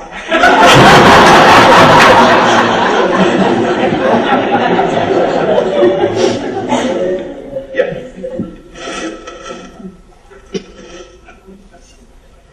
So I define a mystic as someone who believes in the existence of realities beyond human comprehension. In that sense, Albert Einstein was a mystic. He was a little clerk in a patent office, and he visualized how life would be if he sits at the front of the light beam and travels along with the light beam and discovered the theory of relativity, which has transformed mankind forever. He was a mystic. He's somebody that believed in the existence of realities beyond normal human comprehension for average human being.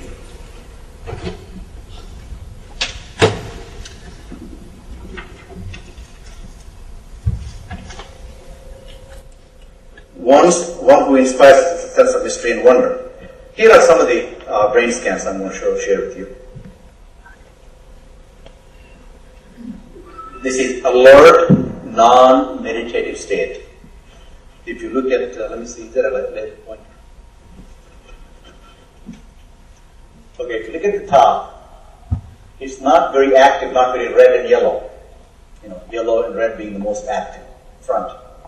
It's not alert in the back where you were seeing visual cortex, it's alert.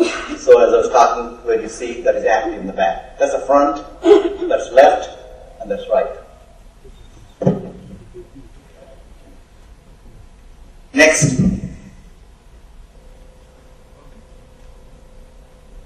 Okay, this is the first one, okay? The second one is 30 minutes into 30 minutes meditation. Look at the frontal lobes, how they light it up. They light it up big time. It's almost like it's got extra, so much energy going in there.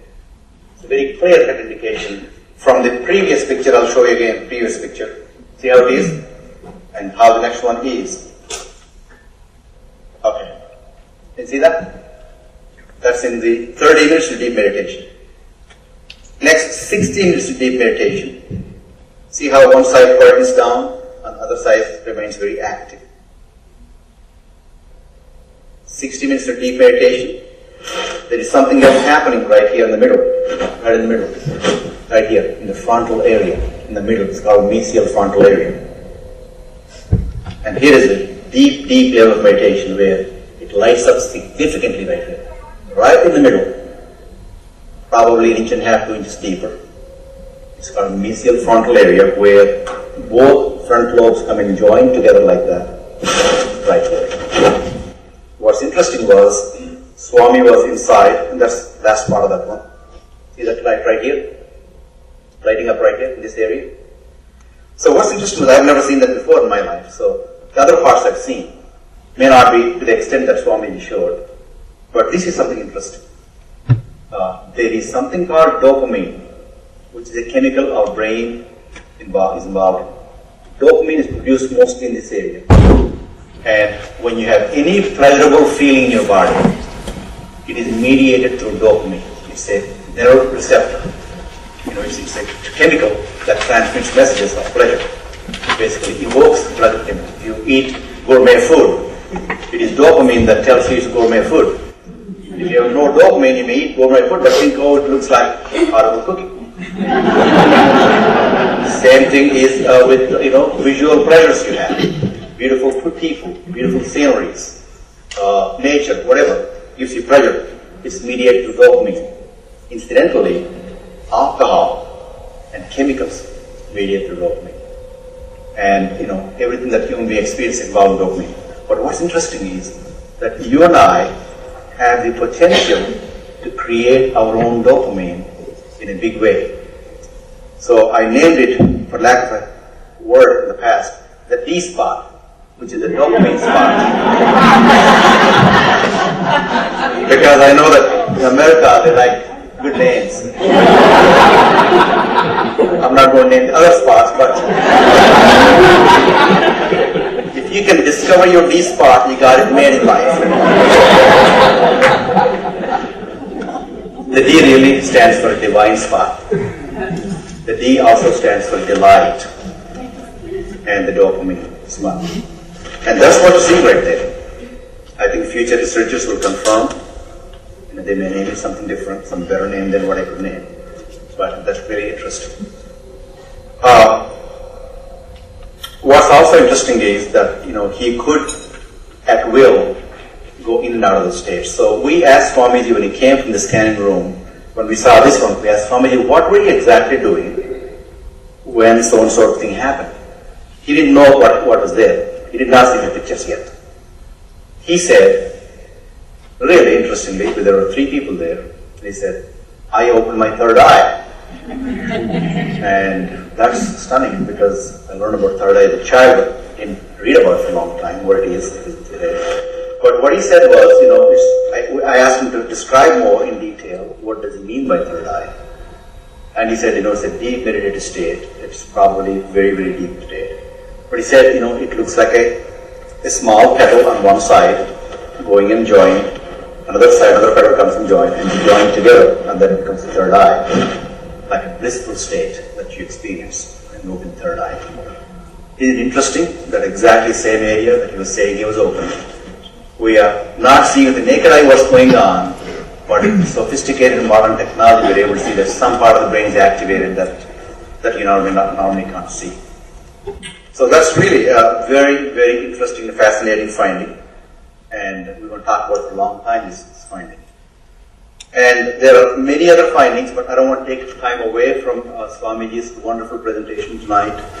And briefly, I'll give you a nutshell what happened in the brainwave test QEEG. Quantitative EEG is a computerized analysis of the brain waves. The brain goes through several stages: the alpha, beta, theta, gamma states. Delta is sleep, deep sleep state. Alpha is kind of very relaxed, attentive state. Beta is normally what you do. Beta is really alert state in beta. Theta is really the one that you want to be. It's really deep meditation, deep relaxation, wonderful feeling. He could go in and out of theta at will, anytime. That's wonderful. But here is another one that's really, really interesting for scientists and for sportsmen, for performers, and for Nobel laureates in the future. And that is, there is a special wavelength between 12 to 14 megahertz. Very, very few scientists know about it, even today. If you go and talk to average scientists, they won't know what it means. It's called the SMR range, sensory motor rhythm range. It's a special narrow band of the brain waves. You get into that when you are in the zone. Those of you that are golfers, probably Tiger Woods is in the zone, or Vijay Singh is in the zone. We talk about Pete Sampras in tennis and Raptor, and in football you have so many people. Then when the zone basketball championship, you saw them throwing the balls, and effortlessly it goes in, no matter where they're throwing the ball from.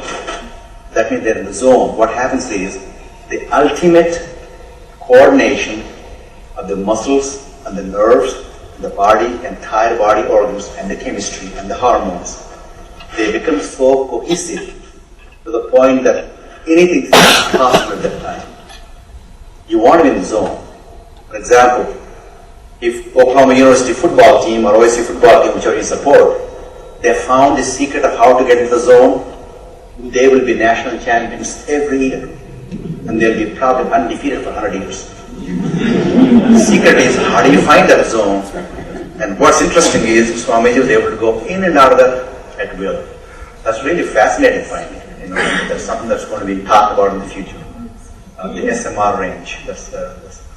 Then the other thing that's really interesting, that interested the specialist in QEEG was, Dr. Fordisi and the team, was that when you go from alert state to meditative state, you go through various frequencies, and they're represented in various colors. And I've never seen that myself in my life. When he was going from alert state to deep meditative state, he would go in the same color range, in the same order as the rainbow. The Vidyar, violet, indigo, blue, green, red, yellow. Vidyar, same, orange and red, fine. And then when you come out of the range, you would come in the exact same range, opposite. And he did that several times, and that kind of sun does it that night. And those are some of the findings I want to share with you. There's so much more talk about physiology of mind and brain in the body. It's a fascinating field that, this is something that all human beings can relate to, can apply in our own lives. Not only a sophisticated knowledge, but these things have application in daily life for all of us.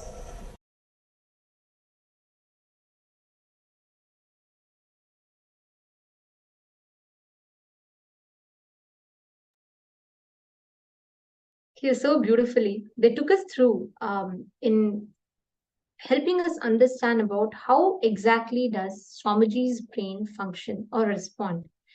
Like he said, Swamiji could almost so easily drift from one state to another through his will.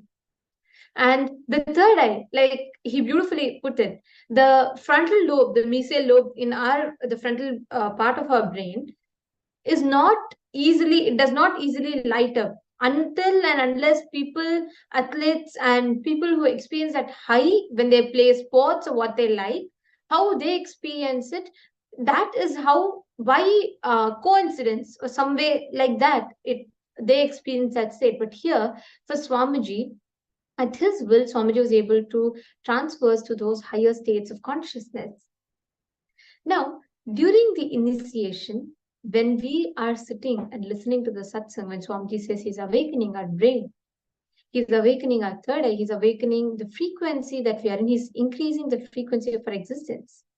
At all those moments, literally, you are experiencing this space, this powerful state where your brain is increasing the frequency in which it exists. And Aman Bansal has posted, I want power manifestation, full control over my mind, body, and consciousness. Thank you. And I would like to drop the thought that it is not, Mananda Mahapurna has posted, I would like to drop the thought that it is not possible. I couldn't have any money. I shouldn't live. I deposit these thoughts that I have had in the past. Manish Prodhananda has posted, I would like to come out of low moods, sadness, credit card debts, laziness, and consistently work out. Thank you, Swamiji. Everything of this, each resolution that each of you are declaring is possible, and very easily you can just manifest it. Now, how do we experience, how do we exactly manifest, or how exactly do we transcend to these higher states of consciousness? Here, instead of talking, let us all understand this as an experiential level, what happens. How many of you are here watching this for the first time? If you're here new, if you're here for the first time, please post in the chat.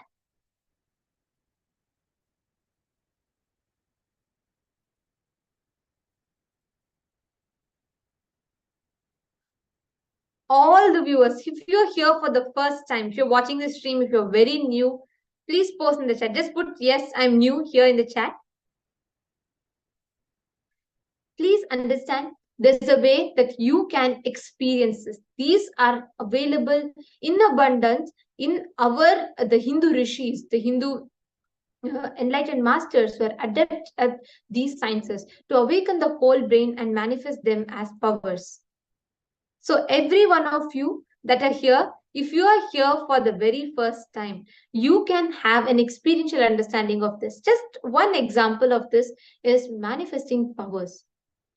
When you awaken your brain, you start manifesting extraordinary powers, like the power of being able to see with the eyes closed, the power of being able to scan your body live right now.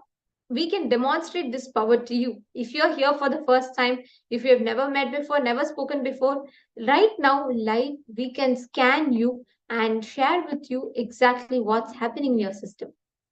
This is also an expression of this power or of this awakening of the brain. When you are raising your frequency, you literally manifest these as powers. So anybody here for the first time and you would like to have a body scan, please go ahead and put yes in the chat.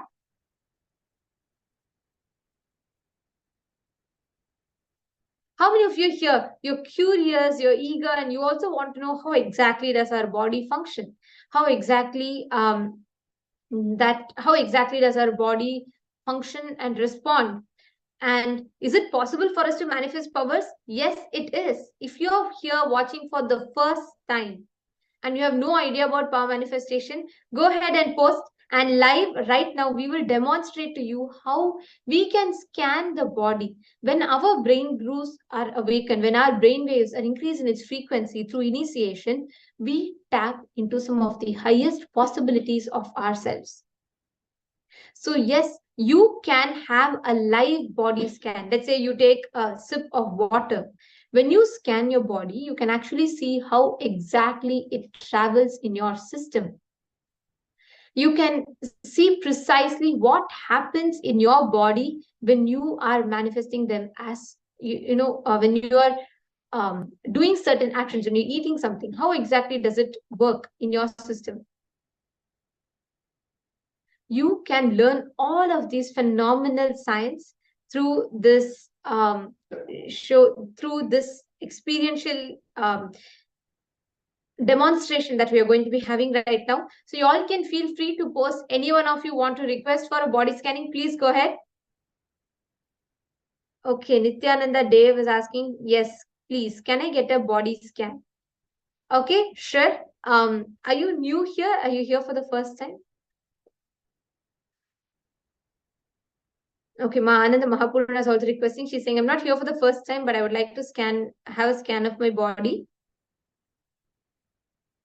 Okay, sure. So we both are initiated into being able to manifest this power. We are one of the people out of the thousands who are initiated into being able to manifest this power. So we have never, Nithyananda Dev, you can share in the chat.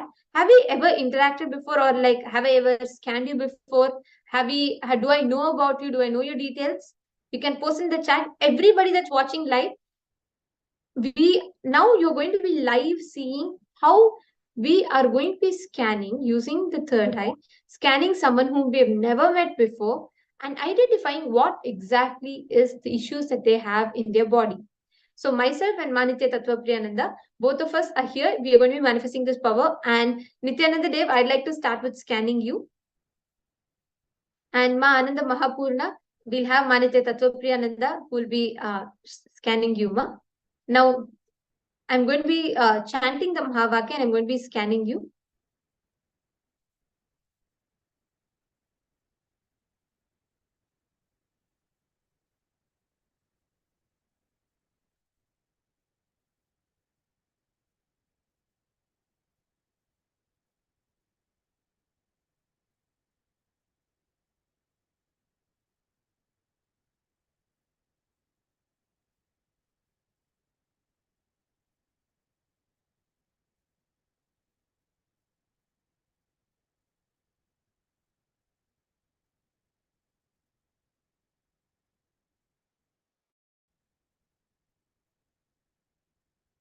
So, Ma Ananda Mahapurna. Okay.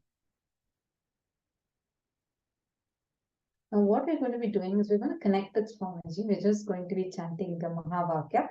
And from the space of oneness, we are going to be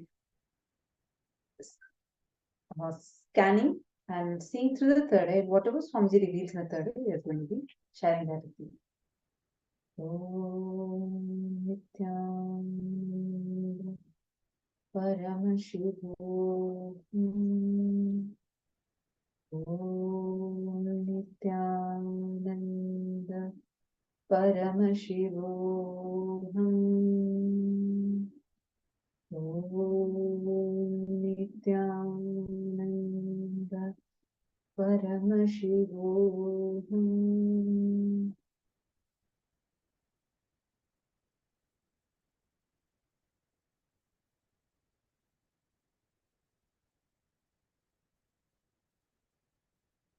Yes, Nithyananda Dev, actually, I was just scanning you, and yes, you have commented that you have not met me before, and this is your first time. All right, now I'm going to be scanning you, and I'm going to be sharing with you exactly what I could see in your body. And here, all of you that are watching us live right now, you can see if how, like, he's posted, Nithyananda Dev has posted, if not met him before, we've not interacted before, and you all can see whether what I'm scanning, he's able to relate to it or not. So all of you watching it live, and I'm going to be scanning and sharing with whatever I'm seeing.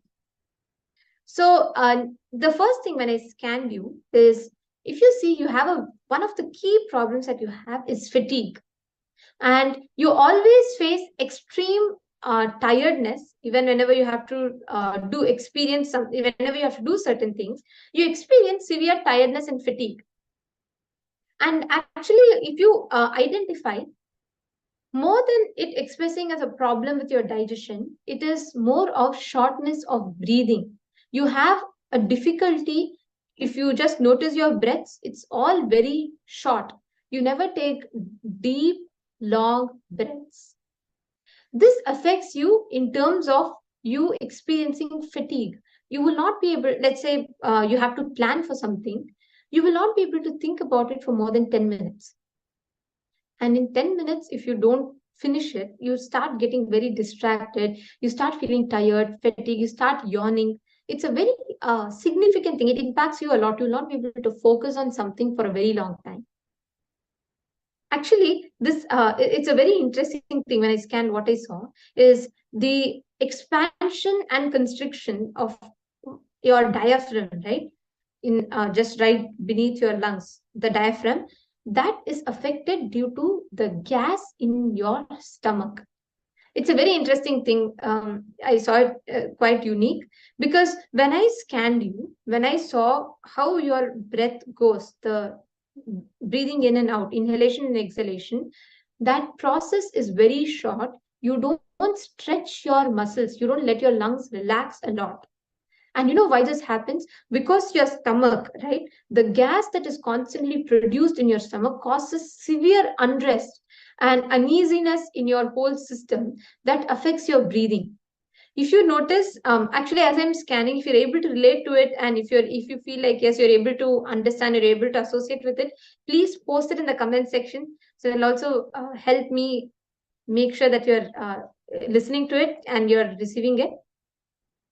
Yes. So, Dave, yeah, when I scanned it, is the main thing that I saw, that constantly, whenever you are breathing in and out, you're taking very short breaths, which is because of the gas in your system. The stretching and the relaxation of the diaphragm is not happening normally as it would happen to a normal person. That's the first thing. The second thing is, I saw that you have pain in this region of your eyes. And this is because, again, this is because of the lack of oxygen supply in your brain, which does not allow you to experience concentration in any task, which gives you a lot of unrest, the feeling of constant distraction, restlessness. And another thing is, this causes and has an impact in your eyes. It causes a lot of pressure in the muscles around your eyes, and that makes you constantly feel that heaviness or that kind of a drowsiness feeling. Okay, Deva is saying yes, ma, it is true. And if you could also please, if you're comfortable, if you could please share if you're able to relate with each of these factors, because this is something unique that I saw, which usually when I scan, I don't see in people. And the solution that I saw for you is, if you just are aware in taking slow, long, deep breaths, just slow, long, deep breaths, you will see your body will relax so much. The stress that you experience in your shoulder region, the amount of whenever you feel like so stressed, or whenever your breaths are short, you experience constriction in your whole body. You actually, your whole body will start relaxing. You will start experiencing that complete ease, and you'll start experiencing a deep relaxation that happens in your whole system when you just focus on having deep, slow, long breaths. Right? This is the solution that I saw for you. And if you just do the pranayama, the Trinetra Kumbhaka, you will experience a huge expansion in your lungs, and you will the amount of intake of oxygen will increase. And also, apart from this, if you have juices that promote more hemoglobin in your blood, you will also have a very powerful impact in your system. This is what I saw for you. So, Nithyananda Dev, Thank you for opening up and thank you for volunteering to have the body scanning. And if you could please share with us that you are able to relate and if you received all the solutions. And of course, this is not an alternative or an equivalent to any kind of medical diagnosis. This is a pure spiritual practice that happens, right? So if you are able to relate with it, you can please post in the chat. And I also encourage you to try this out and see if it brings a positive impact in your body.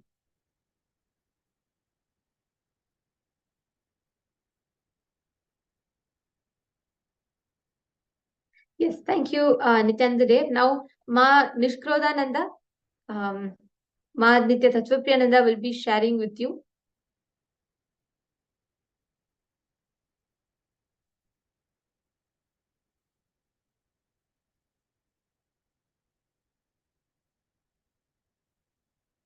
Yes, Nithyananda. Sorry, I think it is Nitya Mahapurnananda. You had first started scanning. I'll scan Ma Nishkrodananda also. The first thing, Ma Ananda Mahapurna, what I was able to see was that the first thing I saw was on the lower right side of your lower back, you're experiencing a very frequent pain. And I noticed that this is happening because of not because of any muscle spasm or anything to do with your back itself, but something to do with your gut. Like I saw that because there's like a lot of toxin built up that's happening in your stomach. Like lately, you have been experiencing a lot of uh, gas related pain. And I also saw that your menstrual cycle is also getting affected. I noticed that the hormonal imbalance is there in your body, which is making, like I am noticing that the hormones in your body, right? It is creating a lot of mood swings in you. The estrogen has increased, and it is also creating a new unwanted weight gain in you. That's the first thing I saw. And the second thing I saw is, I think last 2, 3 weeks, you've been experiencing a bit of blurred vision. Like your vision is not very clear, and you're experiencing migraine, like a lot of headache and migraine specifically I saw. And this is also being related. I see that many things are being directly related to your stomach, like your gut, where I'm seeing that your pitta in the body has increased, like an internal body heat has increased a lot. And you'll also notice that there are several breakouts that are happening with, I think I notice it over here, I think in this region, I see that there are like a lot of breakouts that are happening, and you're not able to stay focused. And because of all of these, because of the stomach, the main thing is starting from your stomach, and it is also affecting your sleep. If you have noticed, last 2 weeks you've been having very like the sleep is not complete. You're not having a sound sleep, and many of these things are directly connected with your gut. And this is the main thing I saw. Okay, I see your comment. You say that it is true. It would be nice if you could share like what all you're able to relate with as it being true. So you can tell me like these are the specific things you're able to relate with. And I also saw that um, first thing you need to do is drink warm water and do a lot of physical movement. Avoid any quickly fermentable vegetables or anything that's easily fermentable. Like do not eat watermelon, do not eat cabbage. Avoid all of these things in your diet, and try an elimination diet for the next 1 week. And I saw that you will start like once you start giving a gap to your gut, eat a lot of things like you can eat a lot of spinach and like a lot of greens you could include. Please avoid cabbage. That's what I saw. See, I actually just want to make it clear. these are not medically diagnosed solutions. This is just a spiritual solution. And before you make any dietary changes, we always recommend you to please go consult with an actual physician and get consultation and then do it. And that issue with your stomach is also, see, basically I'm saying like the food is not getting digested. There is a imbalance that's happening in your gut bacteria, and I think that's because you stopped eating any probiotics in your diet, and this is like a long time thing, which is now a cumulative effect is what you're experiencing. So many things are not getting digested in your body. And I noticed that if you start making this dietary change and do things like a lot of physical movement in your body, and you, if you are able to get curd, like a non-violent curd, start including that in your diet, you will see a huge shift even in the clarity you have in thinking, because all of these are again connected back to your gut. You'll see that your food gets digested better. And avoid any kind of like gluten, or avoid any kind of uh, things that can cause gas in you. Avoid any things that could trigger your system. Find out what is suiting for you. You can try something like barley or millet. You can try these grains, but try this. And the first thing that will happen to you that I'm seeing is that you, once your stomach starts healing, like a gut basically should start healing, and you will notice a huge difference in the clarity that you have in thinking. The pain that you're having would go, as well as the vision would become more clear. So these are the things that I was able to see. And yes, I think Ma Nishkrodananda also had asked. Okay, I see Ma Anand Mahapurna saying, yes, it is true. Yes, it's true that I do not sleep, stomach problem. And okay, Ma, thank you, Ma. Yes, thank you, Ma Anand Mahapurna. Actually, this is a very phenomenal thing. I just wanted to tell all the viewers that are watching us live right now, understand we have never met any of them physically. We are like thousands of miles apart because I don't even know which place they are from. So without even seeing a person, understand, without even seeing a person, you can identify what is exactly happening in their system. This is one of the most advanced levels of scanning a body. Like you can actually, when I'm seeing you, there are hundreds of you that are watching us live right now, and anybody, don't feel that it's not for you, or you can't do it. Anybody of you, if you're new here for the first time and you want to test this out, even if you feel like, oh really, are they scanning really, or are they already discussing and doing it, even if you have skepticism, even if you have doubt, take it as a challenge. You can post here that you would like to have a body scanning right now, and we will be scanning you live right now and telling what exactly is happening in your body.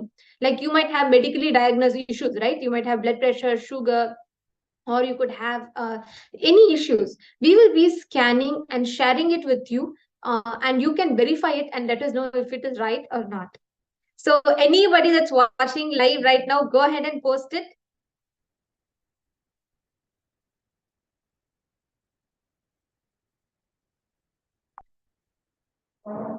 And yes, Manitya Nishkrodananda, yes, I'll now scan you, Ma, and I'll share with you what I'm seeing. And so as I'm scanning to you, I have one request, Manish Kroda. If you could please post here in the comments section, if you could please share with us that, you have not met me before, you have not interacted with me before, and you can confirm it here. And have you shared anything with me already? And if yes or no, you can please put it here. And here we all can see the continuous display of comments. So as people are commenting, the live feed is coming right in here. So any one of you want to have a body scanning, go ahead and post it, share with us, and we will scan you live right now. So you can test it out, you can experientially understand the power of initiation. Okay, so now I'm going to be scanning Ma Nitya Nishkrodananda, and I'm going to be sharing with her any medically diagnosed issues in her body.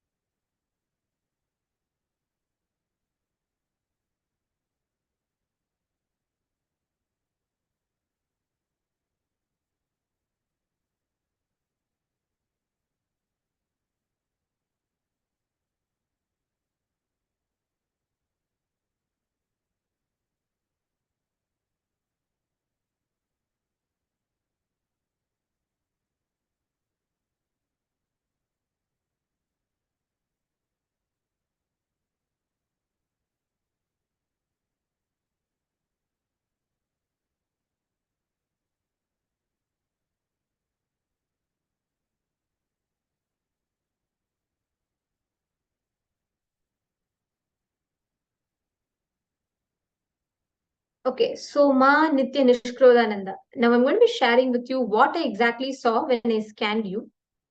Actually, the first thing is you are taking an external, like a supplement or some kind of a drug which increases a medication, which increases your one particular chemical hormone in your body.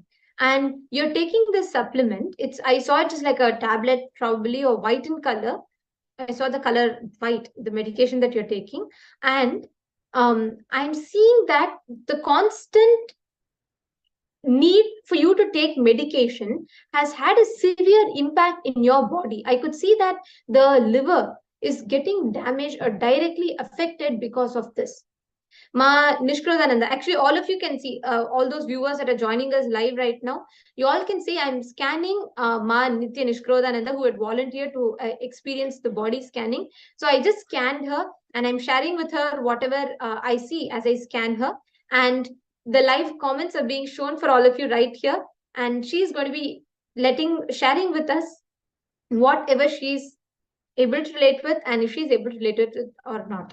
So yes, the first thing, Manish Kroda, when I scanned you, I could see that you are having a particular type of medication which is white in color, which you consume very regularly, which is having an impact in your liver. And the secretion of the hormone that is supposed to happen, that chemical that is supposed to happen, is getting severely imbalanced because of this. So I should say this is a side effect of the medication, and this particular medication is inducing external chemical in you to alter something naturally happening in your body. This is causing a very bad impact in both your kidneys and in your liver. Actually, when I scanned, right, I could actually see that a particular layer of your liver is having a buildup of this, what do you say, the sediments from this medication, which is causing a huge impact in the liquid, the chemical that your liver is supposed to produce to keep up the balance in your system. This is the first one. Second one, you will see that you will have a lot of breakouts happening in your face and your skin because of this extreme dryness, itchiness, and breakout. This is also an impact of the medication, because the medication is having its side effect. Though you're taking it for a different purpose, this is having a side effect in your system. Okay, so Monica Sulender has posted that, oh wow, yes, I was recently taking a muscle relaxer for back pain as prescribed by my doctor. Okay. See, this is the unfortunate thing of the modern medications, is it not? We take for healing one thing and we end up having another disease. We end up having adverse effects of it in the body. Yes. So, Ma Monica, I suggest, yes, of course, if it's medically prescribed, yes, you can follow it. But I suggest you to please attend to it. Make sure that this medication that you're taking is not having bad impact in your body. If you see, you are experiencing lot of dehydration, itchiness, and breakouts in your skin also because of this. Because this is generating, this chemical is artificially inducing heat in your system, which is damaging certain good functions that's happening in your body. And this is affecting the kidney. So your kidney is supposed to have collect like the water and the purification that it is supposed to do. It is not doing it to the full impact. So actually today, when you take that medication, notice for the 3 hours right after your medication, you'll experience intense burning sensation in your stomach, intense acidity kind of a feeling basically, and you'll experience a lot of dehydration and irritation in your system. Yes, so this is having the impact in your body. So what you need to do is take measures to relax or to heal those particular reactions that it has triggered in you already. Even your liver needs some time to restore. So you need to do a detoxification for your liver, and you will see it will have a phenomenal healing impact in your body. You will see that it has an amazing impact in terms of the cure, the healing that you're having. It'll have an amazing impact. All you need to do is just make sure that you're having buttermilk, a lot of water to hydrate your body, and make sure that you are taking care of it. And also make sure you're doing yoga. Just these few steps, you will have a very good healing that happens in your system. Yes, and all the other viewers, actually, that was a very beautiful scan. I'm also seeing continuously that she is sharing how much she was able to relate with it.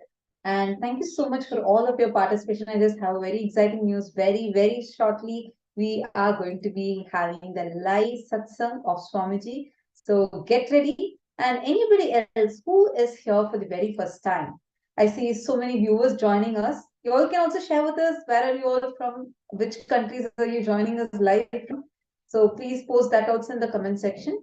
And I just wanted to say, like anybody who wants to receive a body scan, you can take a moment now and post it on the comment section. Please take a moment and post it on the comment section.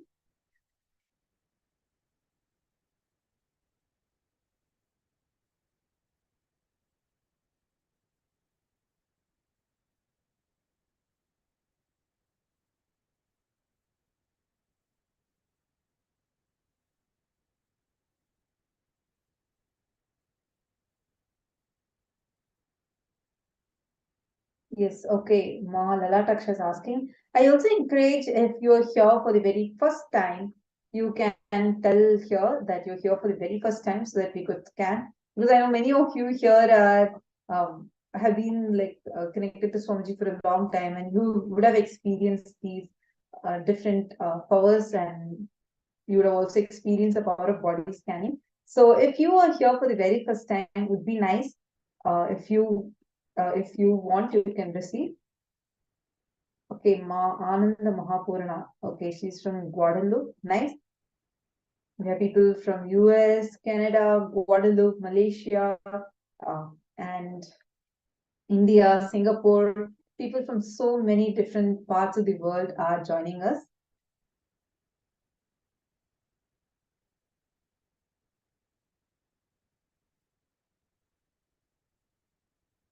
Okay, Ma Karima Mariova. Ma Karima Mariova, could you please introduce yourself? Where are you from? Please take a moment and tell where exactly you're from. Ma Sandra Sahaya, I think I scanned you before. I just don't want to see. You can come attend the programs and we can keep scanning you. You will also have the power to be able to do a scan for yourself and for others. I just want to see if any of you are here for the first time.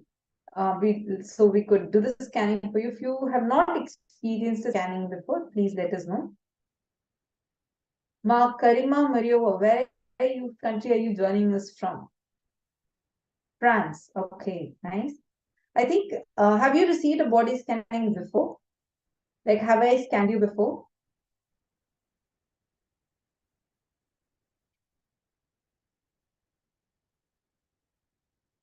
And in the meanwhile, anyone else also that would like to have a body scanning, please go ahead and put, yes, I would like to receive a body scanning. And very, very shortly, we are going to be receiving the live darshan and the direct divine audience with Swamiji, the Supreme Pontiff of Hinduism.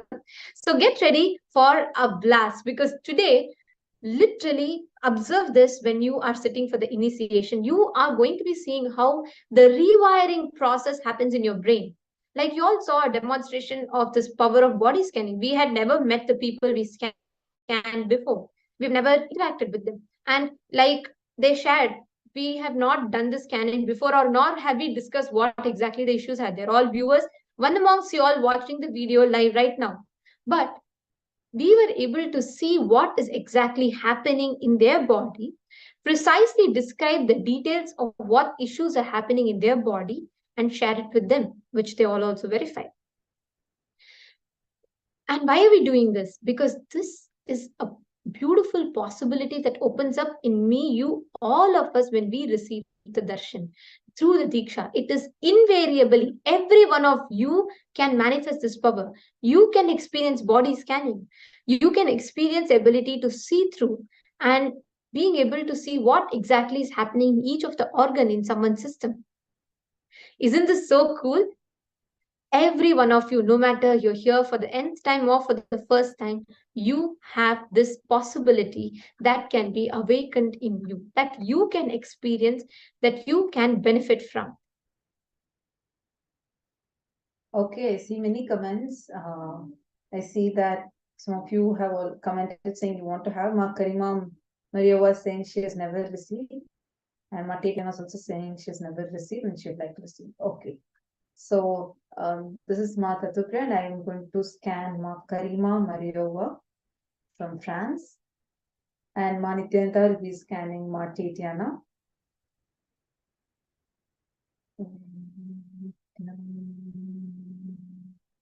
Paramashivoham. Nithyananda.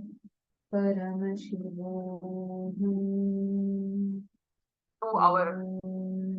Nithyananda.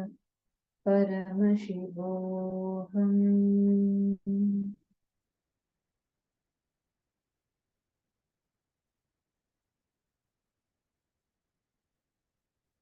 Yes, Ma Karima Mariova. The first thing I saw was I kept getting the word spleen. I didn't see any specifically what is the exact issue. I also noticed that there is a lack of hemoglobin count in your body, and you would be noticing this as your body is becoming very anemic and you're feeling extremely exhausted, like for no reason, feeling so deeply exhausted. And I also noticed that you're having a kind of infection that's happening on your toe, I think on your right leg.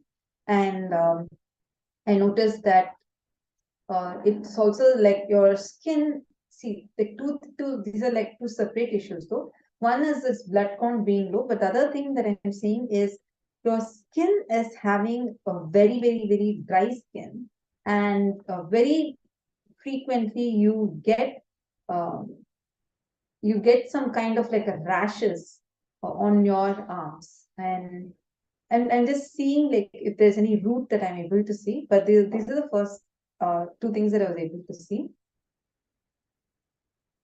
What actually happens, I just wanted to also share with others. Like right now, as I'm chanting the Mahavakya and connecting with Swamiji, Swamiji shows in the third eye, like as Ma Karima has, Mariova has put, like I have never met her before, nor I have scanned her before. So when I'm scanning, when I'm chanting the Mahavakya, Swamiji actually shows in the third eye. Like sometimes I see it as words, sometimes I experience it like physically I experience it. Or sometimes I see the organ itself like projected in the third eye. Swamiji shows it in the third eye. So that is what I'm sharing. Om Nithyananda Paramashivoham. Om Nithyananda Paramashivoham. Another thing I saw, Ma Karima Marivo, one other thing I saw is that on your right leg, I see that it is extremely weak. I saw something like you are not able to move properly with your right leg, and especially your knees. You experience very frequent pain in your knees, and that overall calcium level in your body is low. You will notice that in terms of your teeth being sensitive, as well as like joint pains that you're experiencing. And so overall, first thing I am seeing is to change your diet to include a lot more iron and calcium, and if possible to have these as supplements for your body, and that will completely start transforming even the feel that you are having with yourself, like the energy. All of these things will start happening, because currently that I'm noticing that anemia, meaning like this your whole body altogether is feeling a lot of weakness. And I'm noticing that when you start shifting to more of iron based diet and include a lot of beetroots and red fruits, red vegetables in your diet, it'll help you a lot. And you will notice a huge difference. and and also increase the calcium consumption for you. So these are the things I was able to see.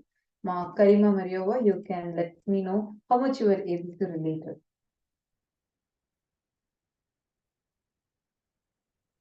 And yes, I think Ma Tatiana, Ma Nithyananda is going to be scanning and she's going to be sharing now. And actually, Ma Tatiana, when I scanned you, uh, the first thing that I saw is that your body is quite healthy body. You don't have much diseases at all. Like you don't need to worry much about your body. One of the main thing is you have a change in your hormones. It's just the regular hormonal changes that's happening in your body, which is experiencing a sudden fluctuation. It's not happening in the normal cycle that it happens, because of which you're experiencing fatigue in your system. The loss of energy or the loss of appetite, all of this is happening in your body. It's extremely related to just the hormonal changes in your body, the chemical changes in your body, the responses that is happening in your body. And that is the only thing that is happening in your system. Otherwise, you're actually completely healthy. And yes, if you can relate to it, please post in the chat and you can let us know. This is the main thing that's happening in your body. And your body does not have many issues. Actually, I didn't see any issues, in fact. The only thing is I'm seeing is tiredness that happens in your system. That's also normal, like how it happens to people. And sometimes you just experience it like too much. And that's only because of the hormonal cycle in your system. Okay, Ma Tatiana has commented saying amazing. Are you able to relate to it, Ma? All you need to do is just practice completion, because more than physical, these hormones will have an impact on your thought currents, the way you understand life. You will become overly reacting to things. Like you'll feel like too impacted, even if someone says something very small comment will trigger you so much. So you only need to be conscious and completing in terms of the thought currents in you. Other than that, physically, there's not much that you need to do. Your body is quite healthy. You just need to practice completion, because these hormones will have more impact in your system more than in your physical system. More than your physical system will have an impact in your thinking, in your thought processes. So you just attend to it, do the completion process, and that would be enough for you. I'm also seeing a lot of comments coming in. I think given the previous scan also, Ma Karima Mariova has commented saying you described exactly my experience, Ma. Thank you so much, Ma. Amazing scan, gratitude. Great. And Ma Tatiana has also responded saying, thank you. I do yoga and sadhana every day. I'm a vegetarian for a long time and I'm eating very healthy, very much related. And I work physically a lot. So yes, exactly. So that's why the third eye revealed that you're very healthy. That's absolutely wonderful. And super scanning, you have commented. Actually, Mark, when Swamiji initiates us, right, even you can manifest this. Because when you have this in your body, when you're getting the scan, we see live what is happening in your system. Like I could actually see how your system is functioning. I could see that your heart rate is like quite higher than the normal people, but that's very healthy for your body, for the work that you do, right? Like this, we can actually scan live and see. So because when I scanned you live, I saw absolutely no issues, like it turned out to be. That's exactly how our the third eye scanning works. Just through the initiation, every one of you that are watching us live, you too can manifest this, you too can experience this. That is the power of initiation. Just one touch, just one word, or just one look. Through that, the master transmits the highest intelligence into us. So during the satsang, or during the initiation, Swamiji is transmitting this entire system, sorry, this entire intelligence into our system, and awakening for our ability to manifest our higher states of consciousness. So let us now watch a very quick video to understand the power of initiation.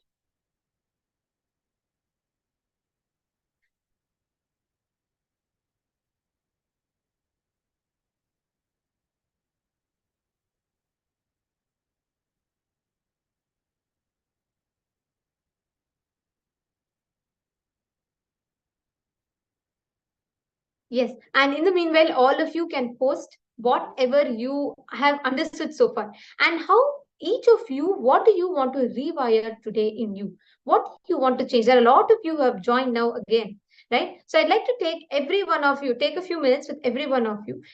Share one thing that you really want to have a breakthrough in today. What is that one thing that you want to have a shift? Vikrant Vagaya, I saw your comment. I just wanted to share with you, since we have scanned you before. We really encourage you, when you come for the programs, when you have attended Paramashivoham, everything, you are initiated into this power, and you have the ability to scan you. You can actually see what is happening. Why don't you do one thing? Why don't you take a minute or two now? Scan, just close your eyes, look into your system. You will actually be able to see what is exactly happening, how your body is functioning, and you will be able to see the solution for it as well. So please share with us what Swamiji revealed to you in your third eye as a solution. Just do this. You will really see, you will have a breakthrough with this. Why don't you manifest these powers? Because these powers are practically applicable for us. You can manifest this just through your conscious decision.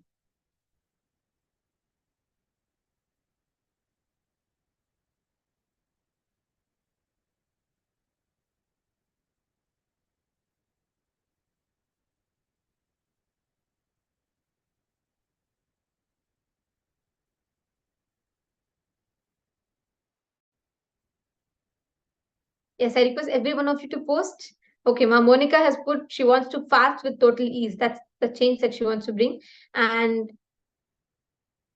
yes, that's the right one. Ma Monica, yes, absolutely. Changing your, you just need to choose. It's your conscious decision. That's all you need to do for you to manifest it. And Vikrant Vagaya, thank you for saying yes, you will do it. Why don't you do it right away?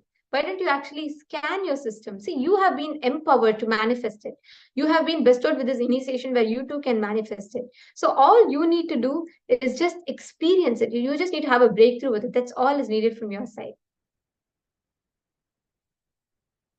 Yes. So now let us all take a minute or two to understand the power of initiation. A look, a word, a touch. Power of initiation. Deeksha is the direct transfer of spiritual energy by an enlightened being through look, word or touch. The traditional Vedic book Navaratneshwara states, Sarvasamapi Deekshanam Muktihi Phalamakhanditam Avirodhat Bhavantyeva Prasangastu Bhuktayah. The main benefit of all initiations is moksha, enlightenment. As a side effect, health, wealth, leadership and well-being happen. And in Rudrayamala Tantra, Shiva says, Devi Diksha Vihinasya Na Siddhihi Na Cha Sadgatihi Tasmat Sarva Prayatnena Guruna Dikshito Bhavet. The one who is not initiated does not attain liberation nor a better future. So by all efforts, one should get initiated by Guru. What is the science of initiation? Neuroscience has proved that the process of initiation floods the brain with energy. This is the superconscious energy of Kundalini, our own highest inner potential energy. As the Kundalini flows from the thalamus to the cortex, it sets up a powerful energy loop within the brain, which awakens the latent non-mechanical parts which we have never used before. With increasing levels of coherence, the whole brain comes alive, turning into a superconductor of conscious energies that heal, empower, transform our lives, bliss and fulfillment. Initiation creates high awareness, visualization, creativity. It also slows the aging process and improves the immune system.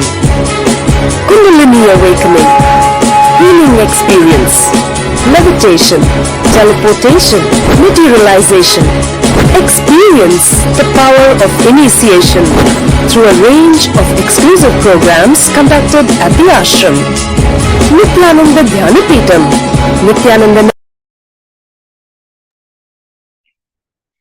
During the initiation, the process, Swamiji literally rewires our brain. And that is what today we were learning in the beginning, if you remember. We were learning about how our brain is functioning, how the brain grooves are, how the brain grooves can actually be created. That's what the science has newly discovered, which quite more than I think 10,000 years before. In Bhagavad Gita, Bhagavan Shri Krishna has very beautifully given. In Bhagavad Gita, Bhagavan Shri Krishna has revealed in the 15th chapter, the 9th verse, saying, Shrotram chakshusparshanam cha rasanam ghranameva cha adhisthaya manaschayam vishayanupasevate. Adhisthaya manaschayam, meaning it is only what with the samskaras that you carry, the thought patterns, the root thought patterns that you carry, your entire body is created. And with the same way, the situations in your life, the way you deal with it, and how you are, the very personality that you carry, the mind that you carry, all of these things can be consciously created. And here today, during the initiation, when we receive the initiation, understand initiation as we just watched, whether it is just the look of the Guru, or it is through the mantra deeksha, or just a word, just a touch, any of these forms of different forms of initiation can transform your entire being. Understand? Today, on this auspicious day of Ugadi, each one of you can decide now. I see many more viewers that are joining. So I just wanted to repeat today, any of you, whatever resolution you want to carry for this Vedic New Year. Today is the New Year celebrated as per the lunar calendar, and various different sects, traditions of in Hinduism celebrate this, especially people from Andhra, Telangana, Karnataka celebrate this day as Ugadi. So today, what are the sankalpas, the resolutions that you want to take? What are the new brain grooves that you want to create for yourself? Take a moment and type it down. Because when the darshan starts, very, very shortly, we are going to be entering into the darshan. And when the darshan starts, just these conscious resolutions that you carry, saying, this is what I want to manifest, this is how I want to be. And through the power of initiation, your new brain grooves will be awakened. And we also listen to Swamiji revealing about how your brain actually can be rewired, how the new channels can be created, the new neural pathways can be created. Even the thinking style that you carried before can be completely transformed. So are you all ready for this? And actually, the best news here is our brain constantly adapts to changes. Okay, so like it's one of the most complex and it's one of the most phenomenal organs in our body. So as much as it does get accustomed to the patterns that we create, the best news is it also easily adapts to changes. So any pathways that you're not using, the neural pathways that you're not using, gets discarded and you create a new one. So now, so many of you have commented the changes that you want to bring in your life. Dave has commented, I really want Paramashiva to take over this body and mind that I'm carrying on planet Earth. Ashutosh Sharma has commented, I want to shift the inner space to manifest the right job in next 3 weeks. Sure. And then we have Sandra, who's saying that she had a difficult situation which stressed her a lot, which leads to a need for attention. So I'll do the completion and do more breaths to not be stressed. All right. So each of you have posted what you want to manifest, right? And what you want to create as a reality. Now, you have the complete control key in your hand. We have Hepche Hokine, who's posted that I want to change the pattern of my sleep. And sure, okay, now each of you have posted these wonderful things that you want to recreate in your life. You want to create in your life, the reality that you want to generate in your life in front of you. Please understand, through the initiation, when Swamiji is rewiring your brain, your conscious will has an amazing power, and you will be able to create that reality. That is the power of initiation. And now, with this, it is time for all of us to get ready for the darshan, the direct audience with Swamiji, and receiving this powerful initiations. Today, we are as excited as each and every one of you to know what Swamiji is going to be revealing to us, what Swamiji is going to be gifting to us from Kailasa. Every time Swamiji comes, Swamiji has a lot of gifts that Swamiji reveals to us, shares with us.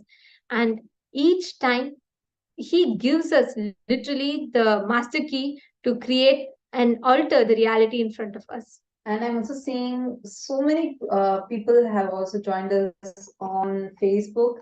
Nithyanandam, Pratima, Krista Haitman, Ishwar Bharadwaj, and Manyananjali, Vim Verdekal, Nithyanandam, and Lokesh Thakur, Nithyanandam, Ramya Ganesh, Nithyanandam, Arumugam Maya, Nithyanandam, to all of you that have joined us.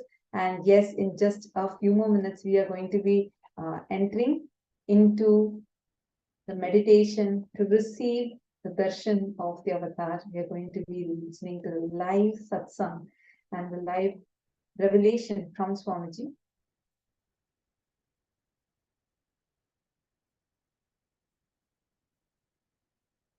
Yes, and today let us take this on this auspicious occasion of Ugadi, on this auspicious celebration of this Ugadi festival. Let us all create the space to manifest the reality that each of us want to create, to generate the reality in front of us in the way you have designed in front of you, the way that you want it to manifest, whether it is job, wealth, health, relationships. Let us take this few minutes to decide consciously to create a powerful reality in front of us. Every one of you that experience the body scanning, for you to experience this, for you to have this shift in your day-to-day life, for you to learn and manifest this science in your day-to-day life, go ahead and sign up to attend the Paramashivoham program, in which you too can manifest this power in your life, where you can experience the benefits of this power in your day-to-day life. So please go ahead. We have the link projected here as a QR code. You all can take a few minutes to sign up in that. You all can go to paramashivam.org and you can register and be part of this program. Let us know your intention, and we will have our sannyasis reach out and support you in you manifesting.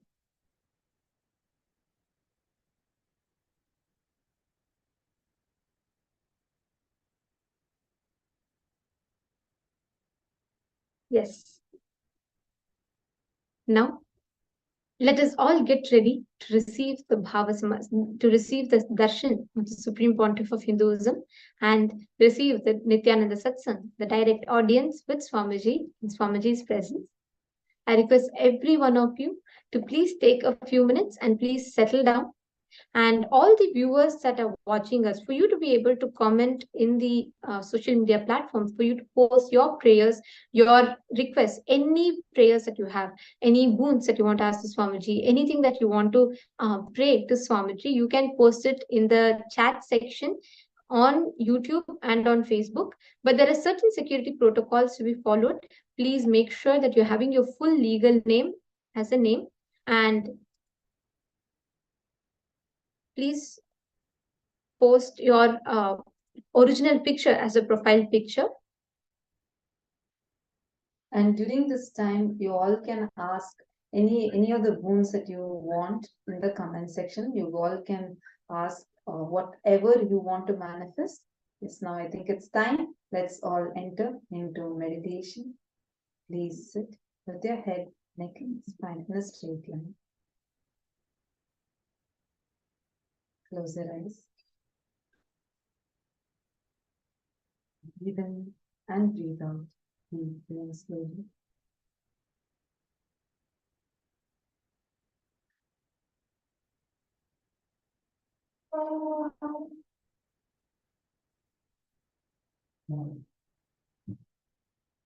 Chant the Mahavakya. Om Nithyananda Paramashivoham.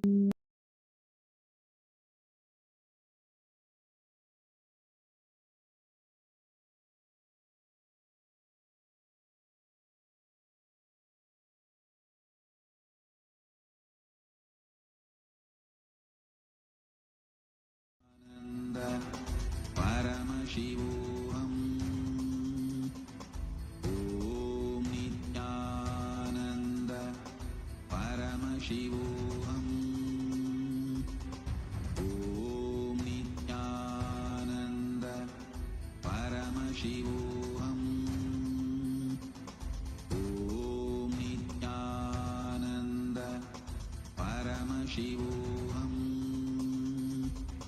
Om Nithyananda Paramashivoham. Continue to be in the deep meditative space of gratitude.